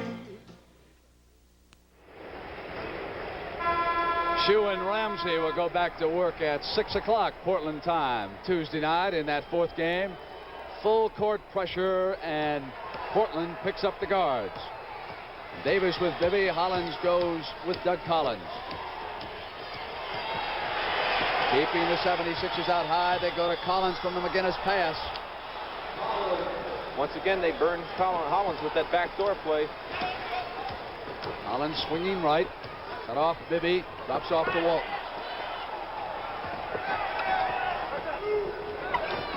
Lucas now on the dribble. Gives to Hollins. Caldwell Jones off to Dougie, who goes to Bibby, and there was a foul. Lionel Hollins has now picked up another foul, the first team foul this quarter in the backcourt. He is third of the game. Lionel's shot selection has left a little to be desired in this ball game so far, Brent. He's been taking a lot of tough shots in situations where I think he should be doing something else with it, as far as passing it or perhaps penetrating a little bit more and creating opportunities for his teammates. Rick Bill Walton has been talking all game long on defense, positioning people and calling out signals. He's been extremely aggressive as a leader, and of course when Jack Ramsey came to Portland, he made the Big Redhead his captain, and Walton rose to meet that challenge, and this whole team looks up to him. No question, as Bill Walton goes, so go the Blazers. When he was not in the lineup, their record was nowhere near what it was when he was playing. 5-12 without Bill Walton in those 17 games, Rick. You can see how the 76ers watch his every move. Hollins outside. At the perimeter, it's Bibby back. Bibby outside. Hollins flew across on the double team along with Davis. Technical foul has been called. That technical foul.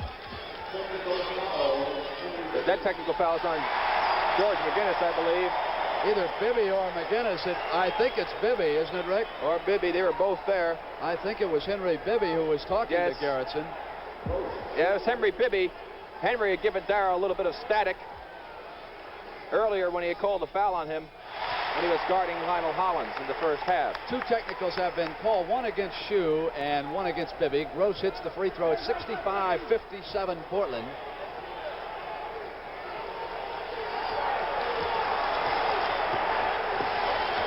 Walton's on the left side. Gross has the ball there. Lucas comes over. Here's Davis on the weak. Now they go back to Hollins. Well, Hollins has tossed up 3 shots already here in the second half. He's only made 1. That's not a very good percentage. If somebody has to shoot the ball in those situations, I think they would rather have Maurice Lucas doing it. He's been shooting much better from the outside.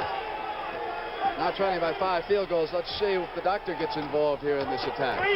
Caldwell slides inside. Collins cleans up. Second chance off to Hollins on the turnover. Hollins, pressure in the middle. Goes to Davis. Reverse layup fails. Jones off to the doctor. And Lucas and Walton are waiting at the pass. Jump pass to McGinnis. Got it and was fouled.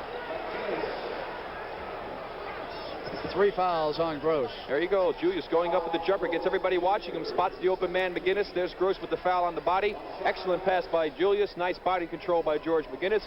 And the Sixers, once again, are not faltering under the pressure that the Portland has put on them early in this third quarter. They're hanging tough. Have a chance to cut this lead back down now to 7 points. On the missed free throw. Blazers come back to the attack court. Irving pressuring Walton. Now Bill gets it and faces the basket. Bibby. Quick pass to the doctor, and Walton is there. It's the doctor and Walton. Won't stay down. Hollins quickly to Lucas, who waits for a cutter. He's got Davis on the other side. Back now to Maurice. Ball movement is outstanding.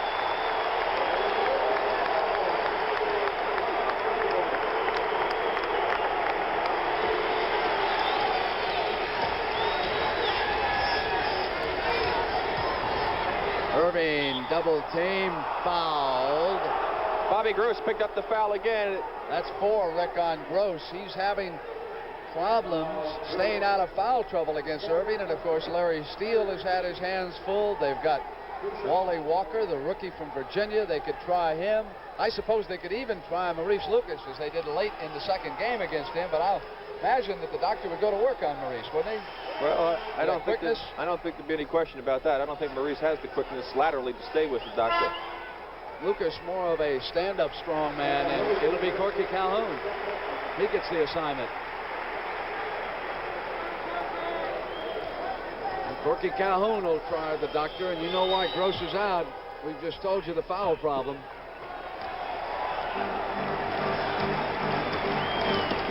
Eight-point Blazer lead. 8:35 left in the third. Lucas cut off by Jones. Collins to draw the offensive foul. Does that so well. Yes, and there was a foul here. Watch the fake right now. He goes to the left. He has good position. You can't see his arm, but we could see it from our angle. Davis just threw his arm out and knocked down Collins. That was a good call at Darryl Garrison. Shue appreciating the fact that Davis has picked up 4 fouls, and he has played by far his best game so far.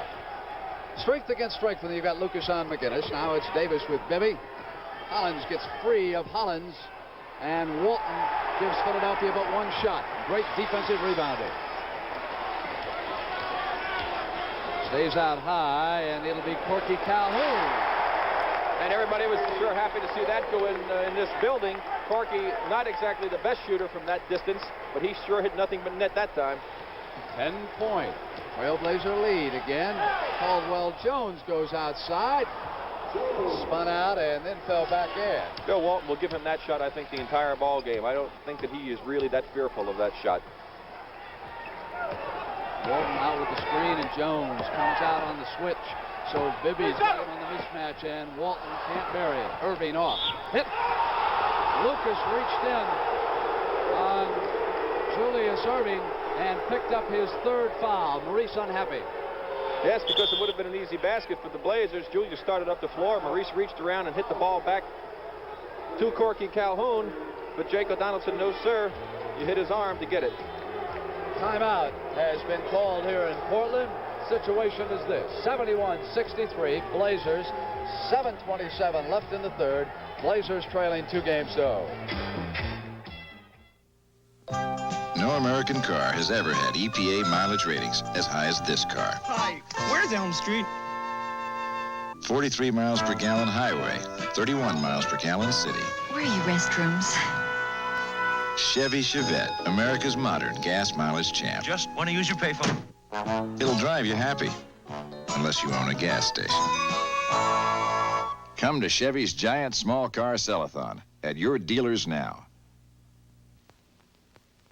Bridget. You know, I think I liked you better as a frog.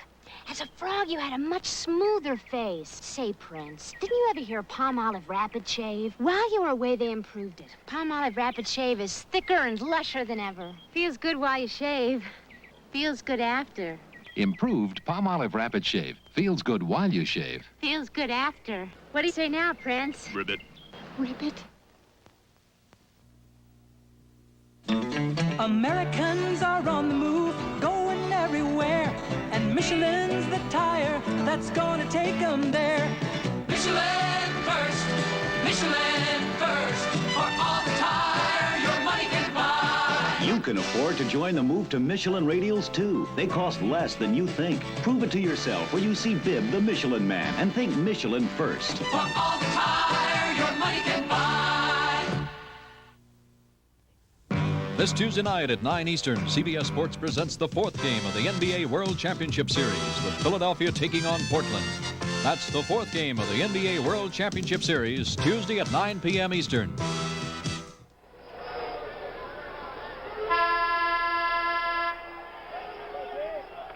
There's the foul situation here with 7:27 to go in the third, Rick. The only one of any significance, of course, is when you have 4 fouls, and that would be on Davis, who's played a very good game. He's been shooting the ball good from the outside, and he should be shooting more. Hollins was 1 for 9 in the first half, 1 for 3 in the second. That's 2 for 12. That's lousy shooting. Somebody else should be shooting the ball rather than Lionel Hollins at this juncture for the Portland Blazers. Twardzik checks in, and because of those 4 fouls, Davis takes a break. One of the reasons why Davis is out, obviously, is the fouls. And another reason why they have to leave Hollins in right now is someone to work against Doug Collins. And we've got a problem right here. I think a light or something may have been shining down through a door onto the court, and Bill Walton was getting it straightened away as they shut a door where the sunshine was flowing in. He was afraid it would interfere, get into somebody's eyes. So it's 71-64.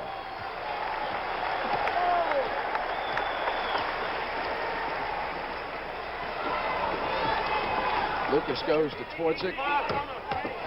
Twardzik had it knocked away from Collins on the penetration, and foul called on Doug, his second. Here we see the play right here. Doug Collins with his hand down low. You can see him riding him on the hip. He reaches in there, picks up the foul. He did get the ball, but he was riding him all the way across the lane, if you notice, with his left hand on Twardzik's hip, Twardzik's hip. And Rick Collins goes with Twardzik, and Bibby stays with Hollins here at the other end.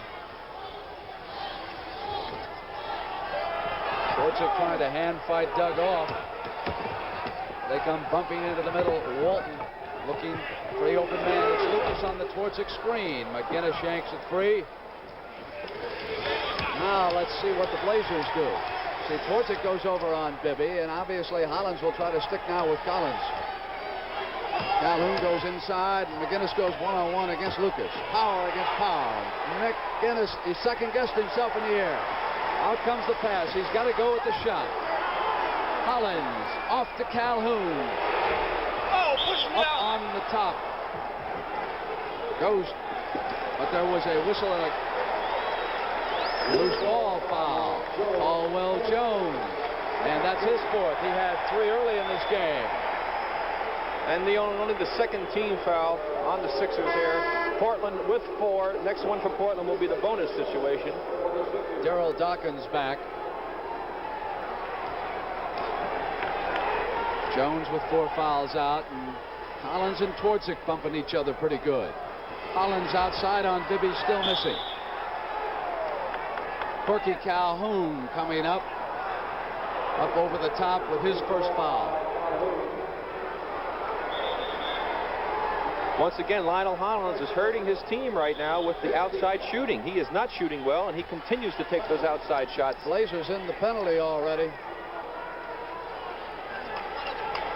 They've gone past it. We come to the free throw line. Daryl Dawkins. Or was it Irving who's coming up down to the line? I thought Calhoun came up over the top of Dawkins. And so does Jack Ramsey. So does the crowd. I thought sure it was Daryl Dawkins. Well, I must have been seeing things.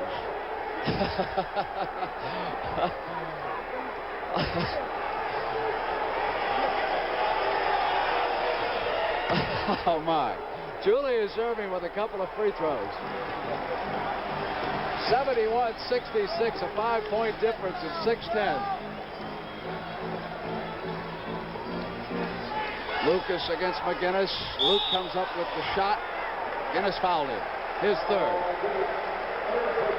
George McGinnis a little over anxious there, trying to go for a block shot.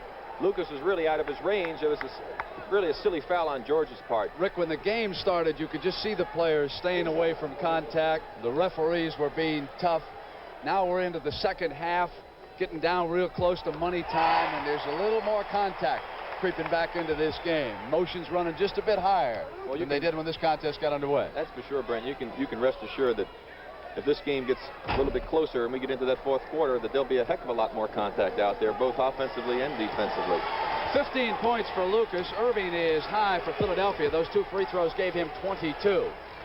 So he's the offensive strength. Calhoun testing him right now, overplaying him, denying him the ball, staying right with him. Trying to get free. Dawkins will charge the hoop. Walton was there. Lucas looking for the outlet. Hollins. So he continues to be the #1 shooter for Portland. And as a backcourt foul on Twardzik, Julius Erving will go to the line with 3 chances for 2. And Lionel Hollins right now is really a deficit to this basketball team. And I am surprised that Jack Ramsey has not called him over, talked to him, or perhaps even take him out of the game and sit him down. You know where he's got a little bit of a problem? Larry Steele could come in and play that big guard, and Steele has not been shooting as well as he can sometimes. And there's Larry. Gross on his left. Wally Walker was there on his right. It's really amazing because you have a player like Dave Twardzik out there who's such a great outside shooter. They should work some plays to try and free him, give him an opportunity to shoot. Hollins is trying to create his own opportunities, and he has a cold hand. The doctor keeps whittling. Yes, sir, and there's a man that can do some whittling. It's 4 points, 72-68. 5:30 left in quarter number 3 in Portland. Game 4 Tuesday night, 9 p.m. Eastern Time, 8 o'clock in Chicago, 7 in Denver, 6 in L.A. The whistle had blown. That foul will be on Julius Erving. His 3rd, Rick. I guess the best way to defend Julius would be to get 6 fouls on him. Twardzik is on the left, and Doug Collins watching him. Walton looking over his right elbow. Here's Maurice. Comes up with the jump shot, and then went right back to the glass. They didn't seal him off after he took the shot outside. That's because George McGinnis jumped at him when he took the shot. It was in no position to screen him off. He had the clear path to the basket. Ball luckily bounced back to him. Made a good fake that time to get Dawkins up in the air. 7 of the last Philly points scored by Erving. Make it no. Won't stay down. It's going to be McGinnis. McGinnis again. Lucas complaining that he was shoved and muscled out of the way. It's 4, 74-70 and 4:42. Now we'll see what the Blazers come up with. Dawkins will take Walton. Walton wants to screen Bibby. He goes with Hollins. And Lionel finally comes away with a field goal. Percentages will work in your favor at times. When you miss enough of them, eventually one will fall. Calhoun with the doctor. Inside to Collins and Lionel Hollins. Alertly knocked it out. Yeah. Calhoun did a good job defensively there. We'll see the play here. He's right up on top of him, forcing him to pass off as, once again, Doug Collins got open. Hits another field goal quickly on that inbounds pass. Come on, Doc, give us time to get the replays in. 4:05 and 76-72. 4-point Blazer lead. 26 points for Julius. Calhoun. Bibby to Collins. Collins turns on Hollins, and now here's McGinnis with the shot. Hit by Dawkins, coming up high. That will be the bonus situation. He is called for a loose ball foul, and I believe Maurice Lucas will go to the foul line. And we'll see the play coming up now. McGinnis here going up for the jump shot. He still can't find that basket. And watch Dawkins come into your screen right there, right over the back of Maurice Lucas, picking up the foul. And that's Dawkins' 3rd foul. Ramsey confers with Hollins and Twardzik, and now the guards are ready. 3:47 on the clock as Ramsey goes back to sit down. A lot of his friends watching this game back in Philadelphia. Gene Shue, his counterpart at the other end. And Maurice Lucas at the free throw line with a 4-point Blazer lead. Still have to point out, Brent, that first 5 minutes of this game was so important to Portland. They got their confidence back, and that's why they're hanging tough in this ball game. But you have to credit Philadelphia because they were not about to give up and fold. So along with those 19 points, Maurice Lucas has yanked down 10 rebounds. Strong game for Luke.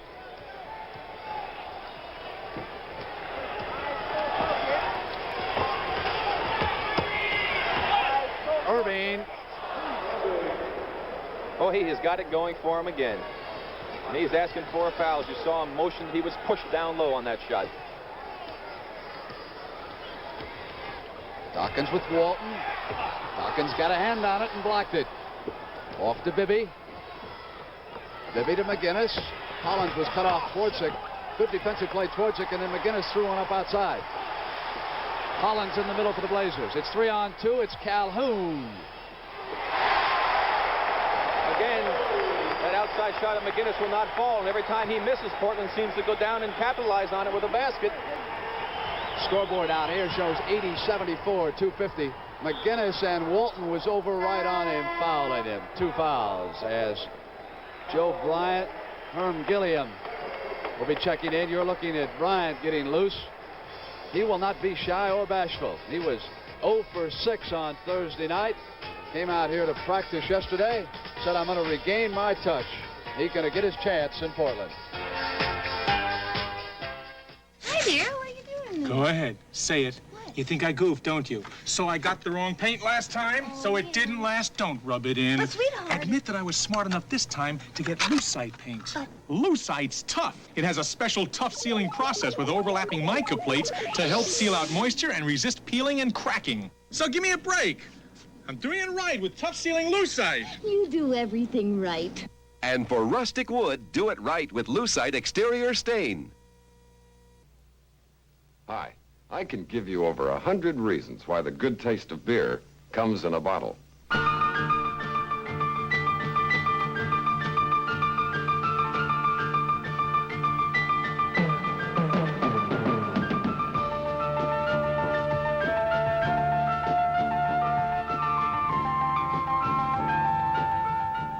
You get the idea. Now get the good taste of beer. It comes in a bottle. Мне нравится ваша рубашка. He admires your shirt. It's a cotton-rich fabric called Natural Blend. Да. It's the Cotton Arrow by Arrow, 60% cotton, so it breathes. Dushat. It's got the extra comfort of extra cotton, plus durable press, no iron. No iron. Natasha will do anything but iron my shirt. If you're looking for comfort, look for the seal of cotton. The more cotton, the better you feel. Next Saturday at 5 p.m. Eastern, Olympic gold medalist Steve Riddick competes when CBS Sports Spectacular presents highlights of the Muhammad Ali Invitational Track Meet. And we'll also have the 1976 Motorcycle Race of Champions from Louisville Downs. That's next Saturday at 5 p.m. Eastern. 2 minutes and 48 seconds left in the third quarter of Game 3 of this World Championship Series. And when McGinnis comes to the free throw line, he is 0 of 3 from that line and 4 of 14 from the field. As this mysterious slump continues, his fans from across the country have been sending him rabbit's feet, lucky coins. You can see how drastically his production has dropped off in the playoffs. And then in this third quarter, Brent, neither team really performing well offensively. Portland shooting only 40% on 8 of 20. Philadelphia 29%, 5 for 17. McGinnis' first free throw. Closed the Portland lead to within 4 with those 2 free throws. Sportsic, Gilliam, Walton, Lucas, Calhoun on the attack for Jack Ramsey.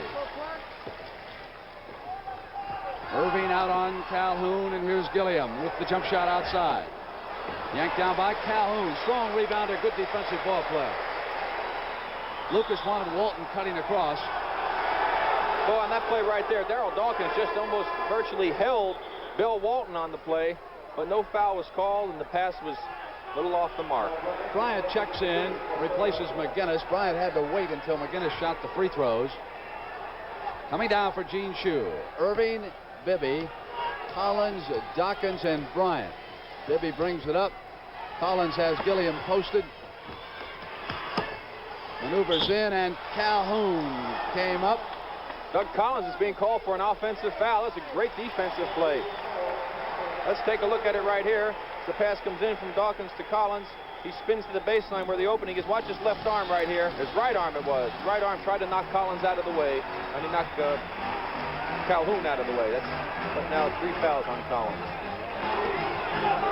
Irving taking Lucas, and Lucas with a height advantage went up over him. And Irving comes back down on the miss in the middle. Here's Dawkins cross to Collins, who is well positioned. Inside of 2 minutes, third quarter, and it is a 2-point Blazer lead. Knocked away by Bryant. Goes back to the Blazers. 15 seconds on the shot clock. You can watch it in the left-hand corner. Gilliam is underneath with Collins. Lucas out high, waits for a cutter. Sportsic with the jump shot at the perimeter. Irving off again at the defensive board. Chance to tie it if they can convert here. It'll be Bryant squeezing the trigger. Off comes Walton. Out to Gilliam.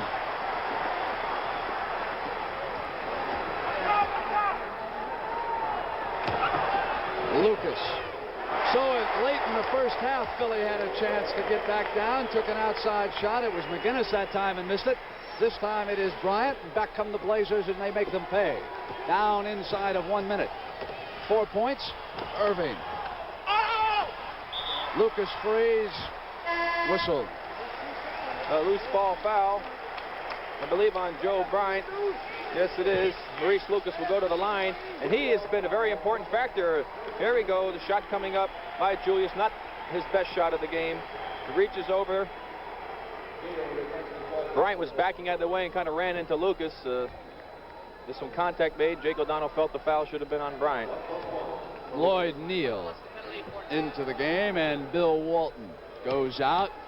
Same strategy as used at the end of the first quarter. He takes the last minute off and then rests through the break and then comes back in the fourth quarter as they get underway. Lucas has 11 rebounds, Walton 13. As you pointed out, Brent, Maurice Lucas has been the man when the game has been close who has hit the key baskets.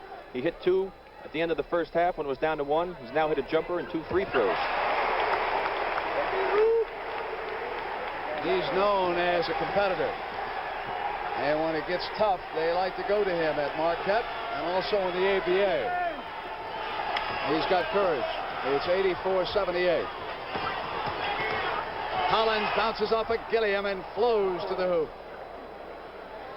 4 points in the last 30 seconds. Bibby trying to draw the foul. Twardzik. Bibby is down on the floor. 5 on 4. Bibby back over on Twardzik. Bryant with Lucas. Lucas eyes it. Buries it. That's 13 of the last 19 points that Maurice Lucas has scored for Portland. Great stretch by Maurice Lucas. Lucas on Bryant. Turn around. There is a man. 82. There is a man who is one of the most offensive-minded men you're ever going to see. Loose ball foul is the call underneath. And that's 4 fouls on Daryl Dawkins. 4 on Caldwell Jones. That's a bad time for it to come. You see on the screen only 4 seconds to go here in this quarter. Philadelphia trying to close the gap up, and they commit a foul like that. Very silly situation to do that. Gilliam, a good free throw shooter, a chance to move Portland back ahead now by 6 points. Lloyd Frew is definitely not yet 100%. After that accident in the Houston series, reports back in.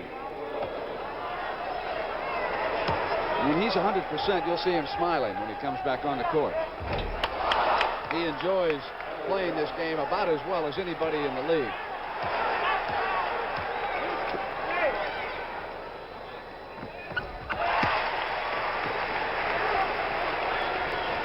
Dawkins deflected Gilliam off to Lucas. 2 seconds. Lucas up. Didn't have it, but it was on line. And what a lift that would have given him. As it is, listen to the ovation from Maurice Lucas. He puts the streak together. 12 minutes to go. Portland up by 5 points right now, trailing 2 games though in the series. And in a move of staggering significance, Bank AmeriCard is changing its name to Visa. Visa. Soon the most widely recognized card in the world will open doors for you at 2 million merchants. Visa will be welcome in the U.S. and 110 countries around the world. And remember, till your Visa comes, your Bank AmeriCard is still good. Visa. Visa, we're keeping up with you. The NBA World Championship Series on CBS will continue after this word from your local station. A rodeo champion faces the end of his career and his marriage in the drama special Goldenrod, Wednesday night on CBS. Americans are on the move, going everywhere, and Michelin's the tire that's gonna take them there. Michelin first, for all the tire your money can buy. You can afford to join the move to Michelin radials, too. They cost less than you think. Prove it to yourself when you see Bib, the Michelin Man, and think Michelin first. For all the tire your money can buy.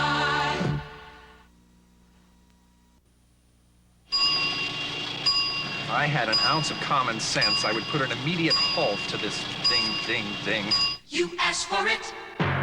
You got it, Toyota. The Toyota Celica GT liftback takes some of the ding, ding, ding out of driving and puts some good, clean fun into driving. Because Celica gives you great performance, but not at the expense of great fuel economy. Toyota, it's just good common sense. You got it, Toyota. Channel 2, New York.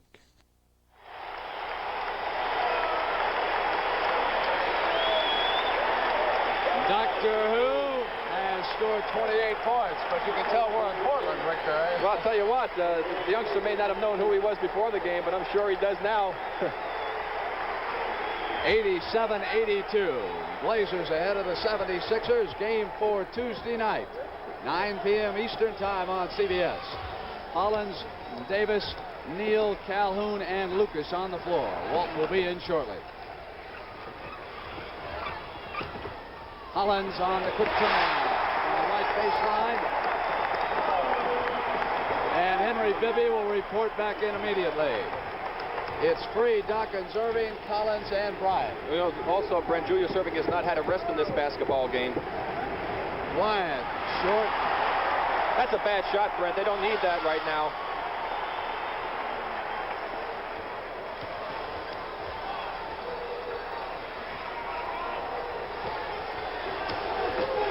Bryant and Lucas.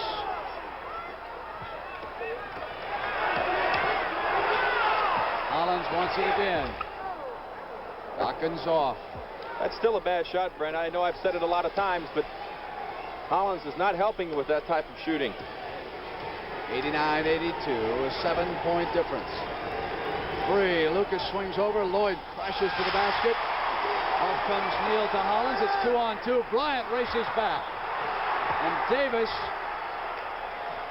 came up, but the ball was out of bounds. Bill Walton watching. Joe Bryant hustled back on defense alertly. Stepped on the end line. Bibby back. Free will go out after trying it again just briefly. Here's Davis. Bryant fouled it. They had a mix-up on defense that time. As Lucas popped out, there was a switch made by Collins. But nobody picked up his man, Davis, so he was wide open. The enthusiasm of Joe Bryant is going to be rather interesting to watch. He's going to challenge Maurice Lucas at the defensive end, and there are times when Joe thinks he's the doctor at the offensive end. 10:45, 91-82, Blazers. The Doc pops out.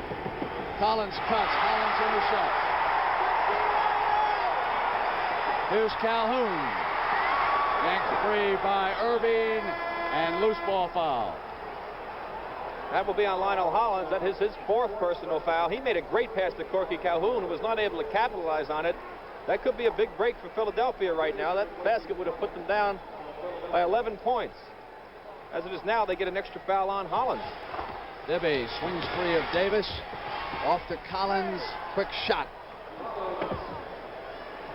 10:22 left.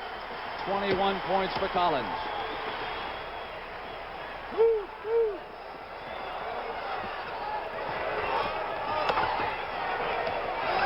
Neal. And I imagine that'll be the signal for Walton. Here's Dawkins, and Hollins got back on him. He'll go to Philly. I imagine the big redhead. Yes, here he comes.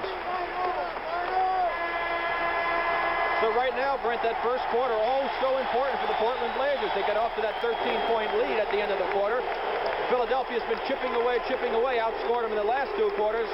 We'll see if they can hold on or whether Philadelphia will come back and take an almost overwhelming 3-0 lead in this series. Bobby Gross is back, and remember, he has 4 fouls. He'll take Irving. Bibby left alone. Davis flies at him, and Bibby hits it. 91-86, it's 5. 2 quick hoops by the 76ers. Walton touches it immediately on offense, waits for a cutter. Inside to Davis. Here comes McGinnis on the dribble. That's 2 layups now that they've missed in the last 3 opportunities. Bibby got Hollins up in the air and drew the 5th foul from Lionel Hollins. You'll see Dave Twardzik coming into this basketball game right now, and we'll see the replay coming up here.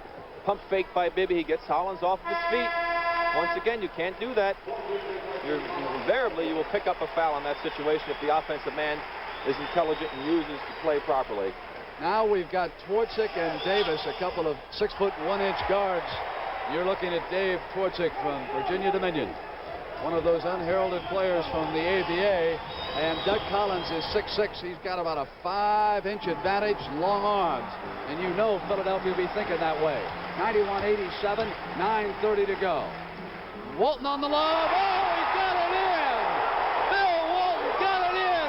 Twardzik and Gross. What a sequence for the Blazers! Walton again, twice at the basket. I can't believe that first play. I can't believe he stayed with it. Let's watch this first one. What a play by Bill Walton on a great super pass by Bobby Gross. He leads it up.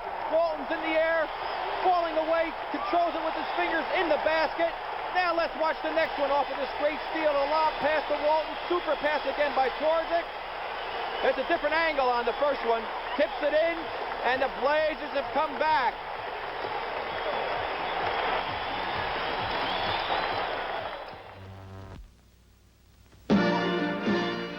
Roundup. It's a nice word for long days sitting in a hard saddle and long nights sleeping on the hard ground. But now comes Miller time, and those are beautiful words for the time when you head for the best tasting beer you can find. America's quality beer, Miller High Life. If you got the time, we got the beer, Miller Beer.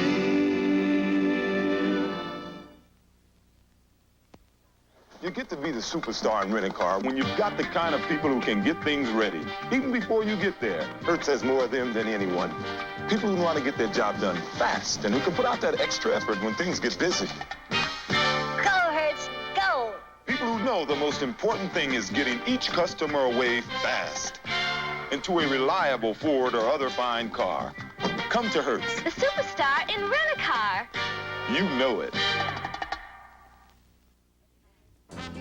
Next Saturday and Sunday at 4 p.m. Eastern, CBS Sports presents the Kemper Open from the Quail Hollow Country Club in Charlotte, North Carolina, with the top touring pros competing. That's the Kemper Open next Saturday and Sunday at 4 p.m. Eastern. It came with 9 minutes and 20 seconds left in Game 3. A 2-basket sequence by Bill Walton that people are going to talk about for days. It is 95-87, and Walton yelling defensive instructions. Davis on the steal. Here is Gross to Twardzik. Blazers now rolling. They are brimming with confidence. Davis. McGinnis gives them just one shot that time. Bibby looks for a cutter. The Blazers back. Bibby will take the shot on Twardzik, moving right left. McGinnis at the offensive end. Goaltending, Brent. Goaltending.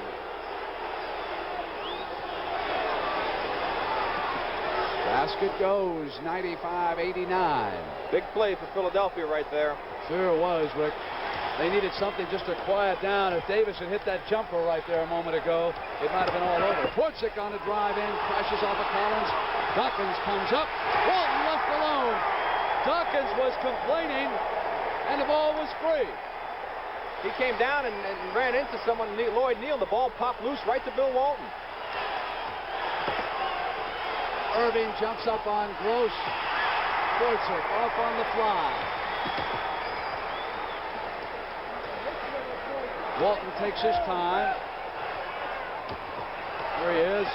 Quick pass to Lloyd Neal. That's what Portland has to do. They've got to execute their offense. Philadelphia, meanwhile, wants to come down and try and get good shots. Not being a big rush. There's still plenty of time left for them as they trail by 10 with 8 minutes to go. A little under 8. Right side is Dawkins on the jump shot outside. He's got a good touch, doesn't he, Rick? Yeah, he really does. I didn't think he was that good a shooter, but he's got nice rhythm and he's got a nice follow-through. He's got some potential, that young man. Walton goes to Twardzik, who went into the Redwoods. And there was one big one waiting for him, the doctor, who blocked the shot. Let's watch these great plays by Bill Walton coming up right here. See him calling out some signals now. Here's the pass to Gross. He cuts the hoop. Great pass. Tremendous control as he tips the ball back in. Here we come with a nice steal by Twardzik. He gets up, hustles after it, makes another great pass to Walton under the hoop, leads him perfectly, and a dunk. Gross to the basket live. Bobby Gross just hit one to put the Blazers up 101-91, 7:23. Dawkins again off that time, and Neal. Here's Davis, right side. Doug Collins is there. Gross comes into Dawkins down the middle of the lane. And Joe Bryant will be back. Philadelphia cannot lose their composure right now, Brent. Still a lot of time left. They are not taking the good shots. They've got to try and get inside, chip away at this. Back after a pickup of maybe a yard, no more certainly. Dire middle of the Cowboy, or rather the Cardinal defense. Offense. Philadelphia, meanwhile, wants to come down and try and get good shots. Not being a big rush. There's still plenty of time left for them as they trail by 10 with 8 minutes to go. A little under 8. Right side is Dawkins on the jump shot outside. He's got a good touch, doesn't he, Rick? Yeah, he really does. I didn't think he was that good a shooter, but he's got nice rhythm and he's got a nice follow-through. He's got some potential, that young man. Walton goes to Twardzik to win into the Redwoods. And there was one big one waiting for him, the doctor, who blocked the shot. Let's watch these great plays by Bill Walton coming up right here. See him calling out some signals now. Here's the pass to Gross. He cuts the hoop. Great pass. Tremendous control as he tips the ball back in. Here we come with a nice steal by Twardzik. He gets up, hustles after it, makes another great pass to Walton under the hoop, leads him perfectly, and a dunk. Gross to the basket live.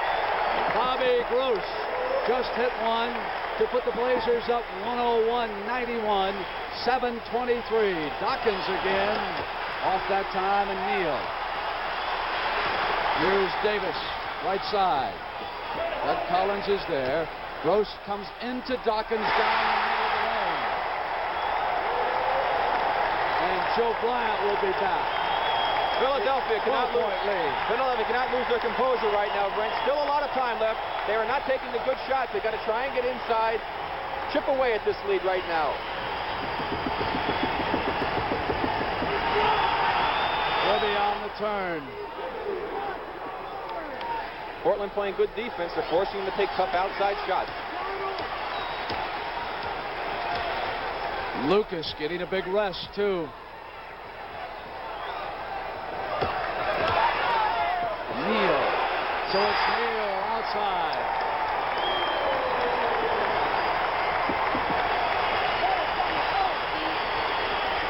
Up by 12. Bibby forces one. Twardzik. Walton off. It's Gross to the basket on the breakaway. Once again, Portland making good defense down there, making Philly take a tough shot. Philly has called a timeout with 6:10 to go. Portland has taken a commanding 14-point lead on good, tough defense and great execution on the offense. Something they were not able to do in the first 2 games in Philadelphia, but they've been able to do it here this afternoon and get back in this series.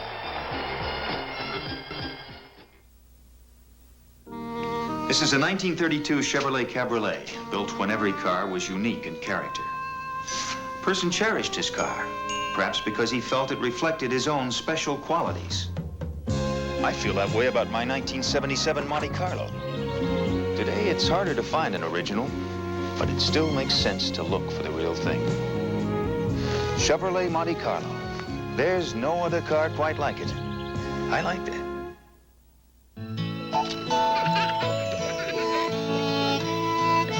The times of your life come only once and then fade into yesterday. Are you going to let them go without pictures on Kodak film? Rich, exciting color that saves yesterday for tomorrow. For your color pictures, ask for the film in the familiar yellow box. Kodak film for the times of your life. I used to hate to shave in the morning. Now he loves to get stroked in the morning. Why just shave in the morning? When you can get stroked in the morning. The new Bic shaver is so responsive, it turns shaving into stroking. That's because it's so light and maneuverable. What's more, the Bic shaver is cheaper than blades. It's a stroke of genius. He really got stroked this morning. The new Bic shaver. Lots of great shaves, then on to the next. It's the stroke of genius. On Saturday, June 11th at 5 p.m. Eastern, CBS Sports Spectacular presents live the 109th running of the Belmont Stakes from Belmont Park, New York, where Kentucky Derby and Preakness winner Seattle Slew will be trying to capture the third jewel of the Triple Crown. That's the Belmont Stakes, Saturday, June 11th at 5 p.m. Eastern.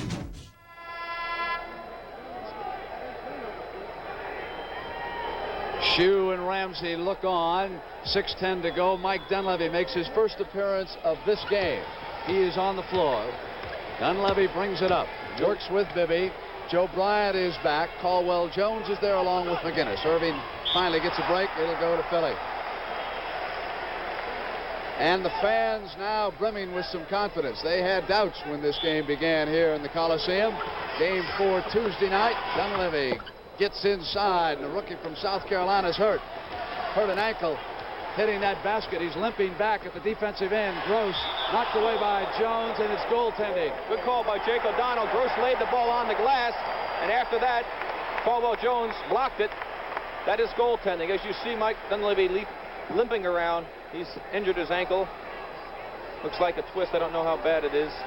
Al Domenico, Philly's fine trainer with him. Boy, he's had his hands full. Lloyd free. Daryl Dawkins took an elbow. Steve Mix's injured ankle. We have not seen Mix because of that ankle. He hasn't worked out at all since he injured it in practice Friday before this series began. He played in a great deal of pain and made 6 steals in the first game of that series. Had some good moments in the second game. No question that ankle bothering him, or he would have been out there. They've gone to Joe Bryant. Doug Collins is back. And Gross has scored how many of the last points there for Portland, Rick? He's 8 of the last 10 for Bobby Gross. And, of course, that's come off of some good passes by his teammates. Neal switches on Bibby. Bibby moves inside. Well, I want to tell you, George McGinnis just set some screen that time on Dave Towards. He almost took his head off. It's 12 points now. McGinnis on the double team. They hit Neal with the Walton pass.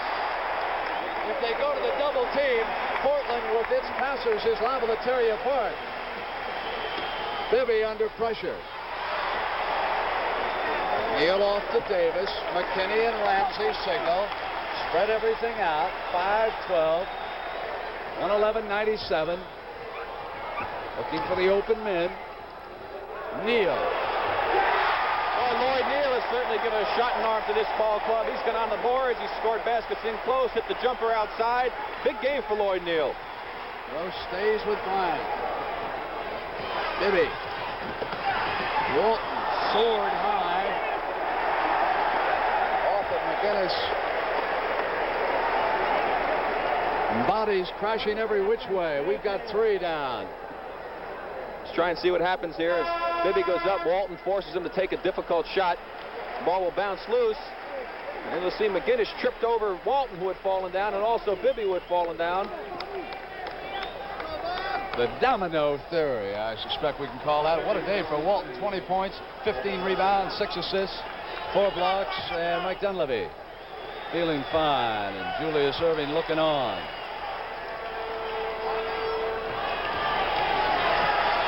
It's been the Neal and Gross show out here, Brent. They've scored all of the last 16 points for Portland.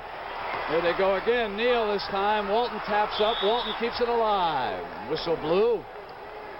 Caldwell Jones fouled him. That's Jones' 5th foul. Dawkins may get pushed back into service. He's over there with 4 fouls. That's 3 team fouls on the Sixers.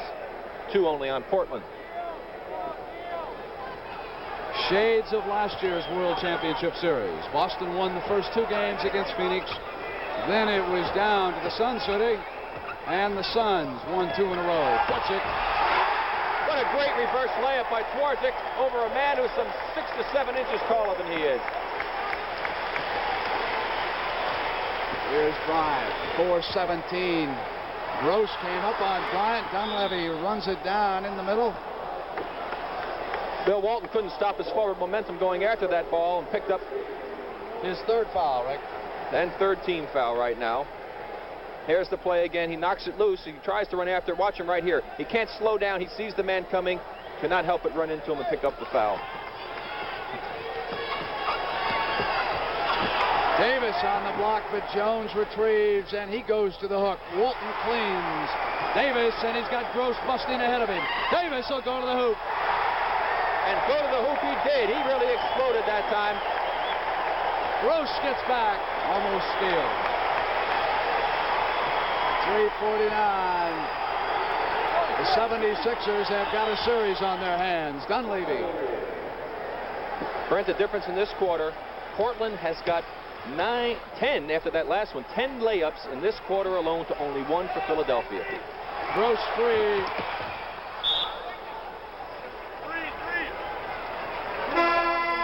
It's interesting that Wednesday in Philadelphia, as Terry Furlow checks in for the 76ers. On Wednesday afternoon, the Trailblazers had what Jack Ramsey thought was a fine practice session, and they played horribly. Yesterday, they had trouble executing in practice, and how differently they have played here today. Bad rehearsal, good performance. Shot clock is down to 2. And Twardzik Hrgic. 119 to 99. Portland has ripped Philadelphia here in the last few minutes. Another turnover. Twardzik. Davis. Walking will be called by Darrell Garrison on Davis, who wanted to go in and dunk the ball, couldn't get his steps together. Maurice Lucas back, and the crowd rises to applaud Bill Walton, who waves back.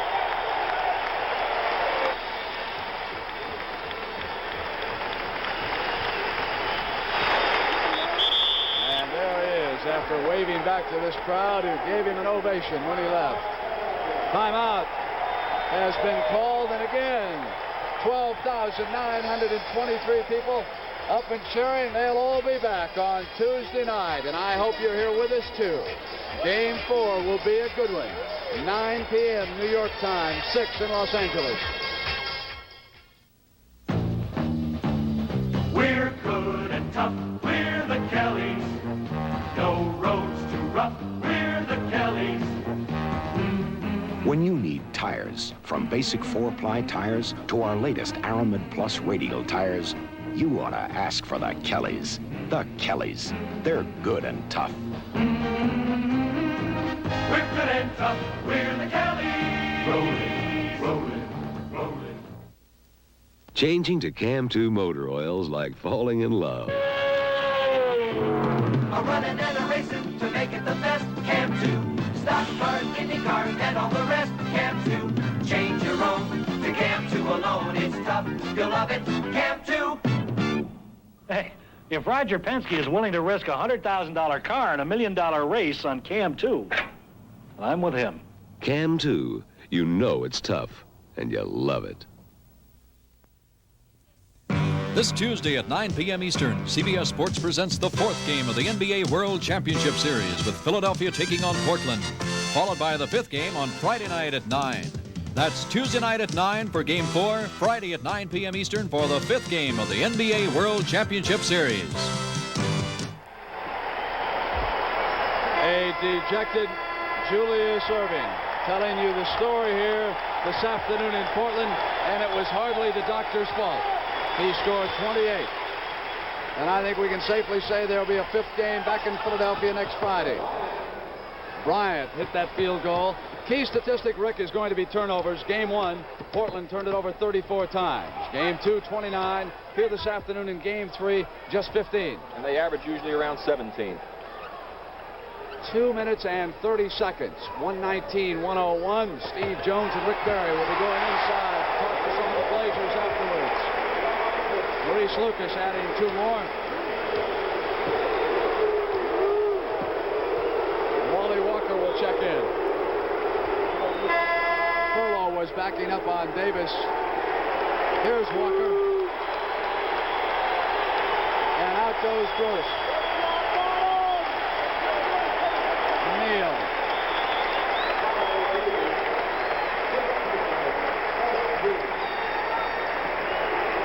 Robin Jones and Wally Walker.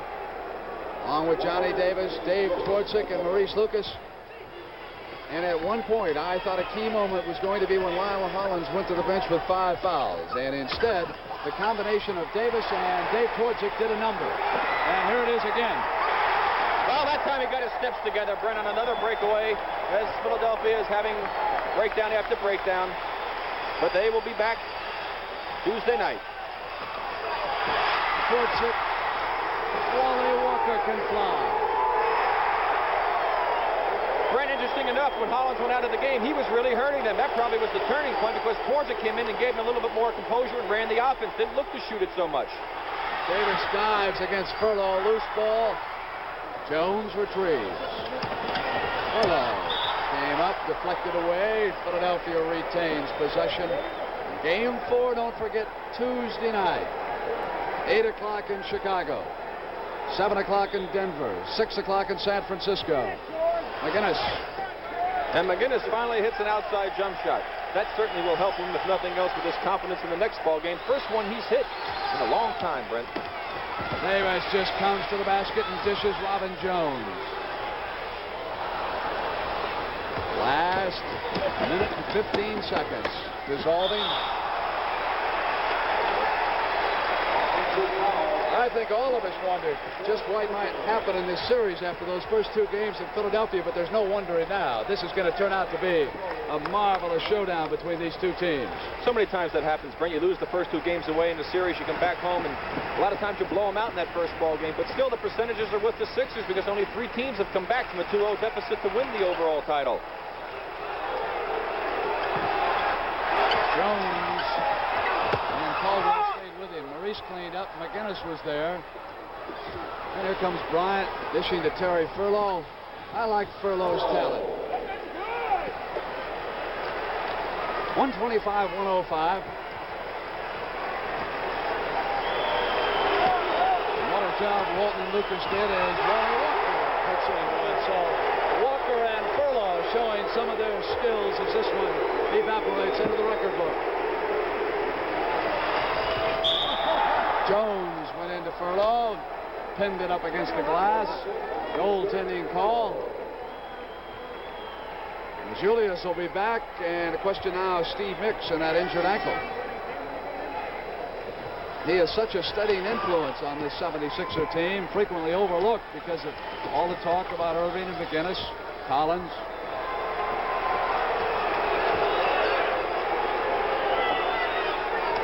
Now that the Blazers have discovered how to do it, they'll be a confident team. Davis trying to circle that pass in. 5 seconds to shoot.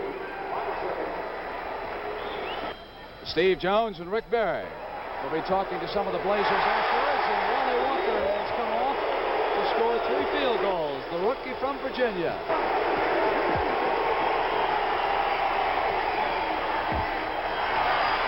Lucas off, and it is over in Portland. Game 3.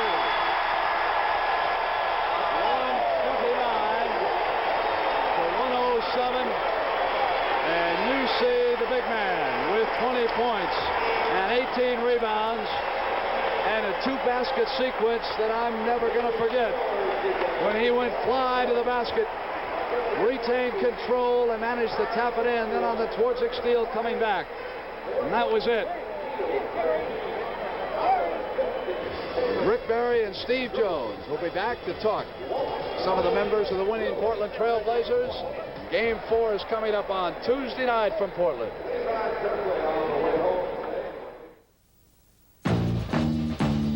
We're good and tough. We're the Kellys. No roads too rough. We're the Kellys. Here's our latest Kelly, the best and toughest Kelly tire yet, the Kelly Aramid Plus Radial, made with an extraordinary fiber called Aramid that's as tough as steel but more flexible than steel. And that means a more comfortable ride for you. The Kelly Aramid Plus Radial. We're good and tough. We're the Kellys. Rollin', rollin', rollin'. would you say if we took the wide-open MGB, added a free luggage rack, Super. free wheel trim rings, Super. and what would you say about a free stereo AM/FM radio and tape deck, Super. and MGB striping, all free? I'd say super. So would we.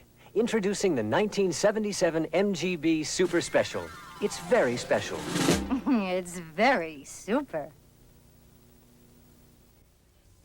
This Tuesday at 9 p.m. Eastern, CBS Sports presents the fourth game of the NBA World Championship Series with Philadelphia taking on Portland, followed by the fifth game on Friday night at 9. That's Tuesday night at 9 for Game 4, Friday at 9 p.m. Eastern for the fifth game of the NBA World Championship Series. That's the final score, and Rick Barry, no question about a home court meaning so much in professional basketball. Without question, Brent. You get back to familiar surroundings. You have the crowd yelling for you. The adrenaline gets flowing. And this was just not the same Portland team we saw back in Philadelphia, and it wasn't the same Philadelphia team we saw conversely. They played poorly. Steve Jones is hooked up to us. And Steve, what were some of your impressions about Portland's performance? Well, Brent, I think probably the most important thing is they made Philadelphia shoot outside quickly, which allowed them to get off and running, and that was really important for them to get off to a quick start, and they played with some poise and confidence. The game was close through the third period most of the way, and I thought Maurice Lucas held them in there when it was a 4-point ball game, and then they began to get everybody else involved in the game, and then they broke it open, and that really was a big difference. You know, Steve, you mentioned Maurice Lucas, and Rick, I feel he was so important today because he didn't come to fight. He didn't want to get even. He didn't want any more of it. He shook hands with Dawkins, and he said, let's play basketball. He did an excellent job, I think, of maintaining his composure. He was really up too high, Jack Ramsey thought, in the first two ball games. He said, I've got to try and bring him back down. And bring him back down he did. He was a very key factor in this ball game when the game was crucial. Then when it was breaking open, I think three men have to get a lot of credit besides Bill Walton and Maurice Lucas. I would have to say it was definitely in the backcourt. I think towards it coming in helped them. He settled them down quite a bit and ran the offense. Then you have to take a look also in the middle. Lloyd Neal, I think, did a super job, and Bobby Gross came back offensively as well. Those three players were big keys. Steve, now what about the Philadelphia 76ers? Let's not overlook all of that talent. Julius Erving having another marvelous game here, and they'll be back on Tuesday night. What do they have to do now? Well, I'm sure the 76ers are going to try to run their offense a little bit more, not to get so many shots from the outside. You notice the difference in both the ball games. Philadelphia did not get as many layup opportunities, and when they shot the high percentage back in Philadelphia, they were shooting a lot of fast break opportunities, and they had a spread floor to work against. They will try to make the Blazers shoot quickly and get inside to work a little bit more against them. I think, again, they shot a lot outside, and that hurt them a great deal. One thing, Brent, I think it has to be pointed out here is that the team has been the team to be able to get that running game going. And I think we're going to have a heck of a basketball game coming up real quickly here when both teams get their games going, and it's going to be a real battle to see who wins that one, because right now it's been one team dominating the other. Both teams have not played well together. Now, what about people like Steve Mix with the injured ankle? George McGinnis still in that shooting slump. What did George wind up with today? Well, he scored 14 points, but he missed like his first 3 free throws in this game. He only hit one outside shot. He's still in the throes of a very deep slump. I really think that the injury factor could be a big bonus for Portland. They are healthy. They don't have anyone hurting, whereas Philadelphia has people hurting, and they have to rely so much on Collins and Irving. If one of those two players has a bad ball game, it's really going to put the pressure on Philadelphia to come up with someone to pick up that slack. Right now, they're playing good, but they could have a bad ball game. Steve, what about the centers? 9 fouls today. Jones and Dawkins picked up working against Bill Walton. What do you think Gene Shue can come up with there? Well, you know, in both the ball games, they've been in foul trouble. Caldwell Jones, he was out earlier in both the games, and Dawkins came in and both of them played well. They have 3 centers. They have to keep their feet. They have to keep their centers involved in the play. Walton got involved in the game late in the third period and really began to shine in the fourth quarter. I think if they can nullify his effort earlier in the ball game, it really won't make too much difference. Philadelphia wants to get as many players involved in the game, and of course they look for McGinnis to come out of his slump sometime. Irving and Collins have continued to carry the load for them, and I can't see them doing anything differently but coming out and try to execute their plays a little bit better. Rick, we should probably take a look at some of the final statistics and get everybody up to date on exactly what happened. There, the field goal percentages, pretty even there. Well, I think the key statistic, without any question, are 2 of them for Portland. Right here you see on assists, 34 for the Blazers, 17 for Portland. That shows you the team that was moving the ball, executing their offense to perfection. The turnovers, once again, Blazers cutting down tremendously over the turnovers they had in games 1 and 2, and those were the 2 big statistics as far as I'm concerned in this basketball game. All right, and some of the individual scoring statistics for for the Blazers. 27 points for Lucas in this game. Gross scored 19 points. Walton had 20.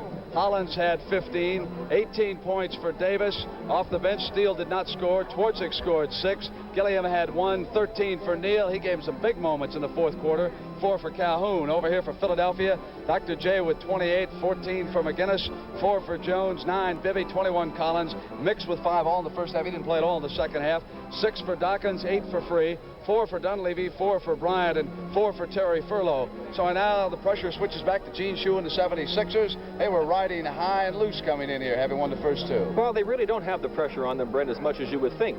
They have the home court advantage. They did what they had to do in the first 2 ball games. They won at home. They know that they can still win this series by only winning the 2 ball games that they have remaining at home. The pressure is still on the Blazers. They must win the game Tuesday night to go back to Philadelphia with a 3-game series then, and they still have to win 1 game in Philadelphia. So the pressure still remains on the Blazers without any question.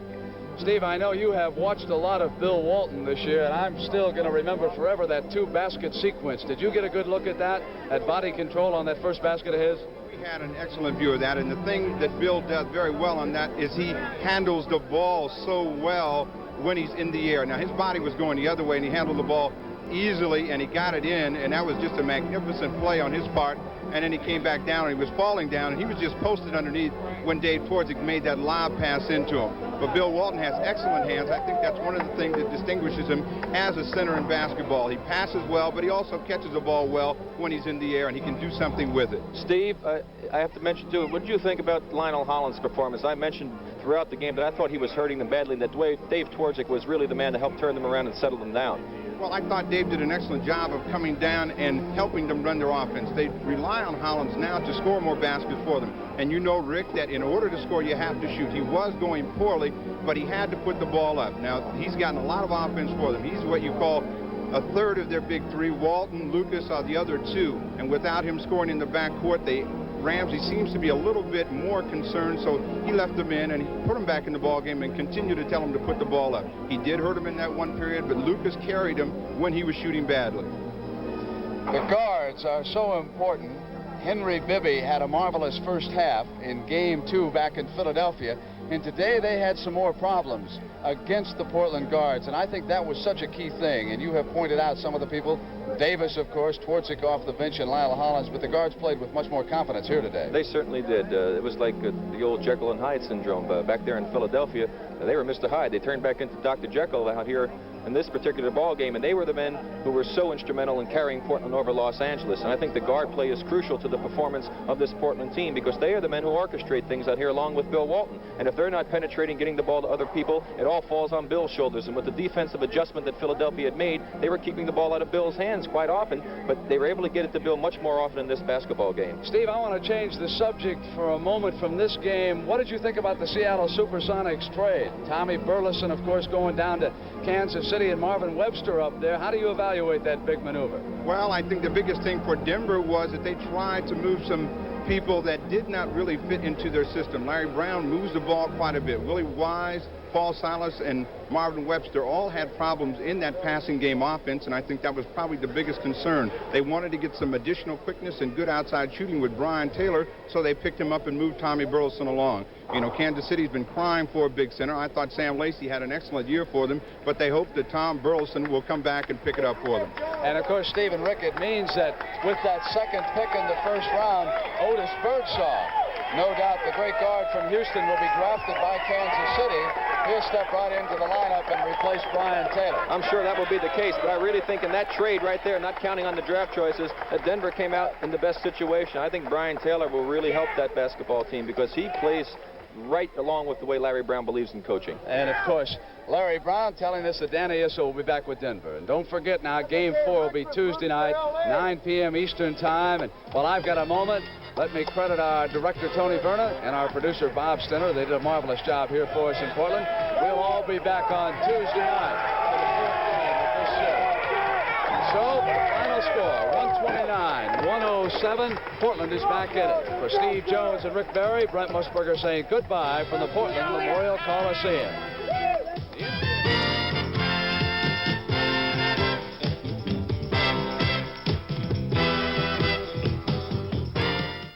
Be here for the tense drama of a convict masquerading as a friend of the family Holvac. Glenn Ford, Julie Harris, and David Carradine star in this drama Tuesday at 8, 7 Central on CBS.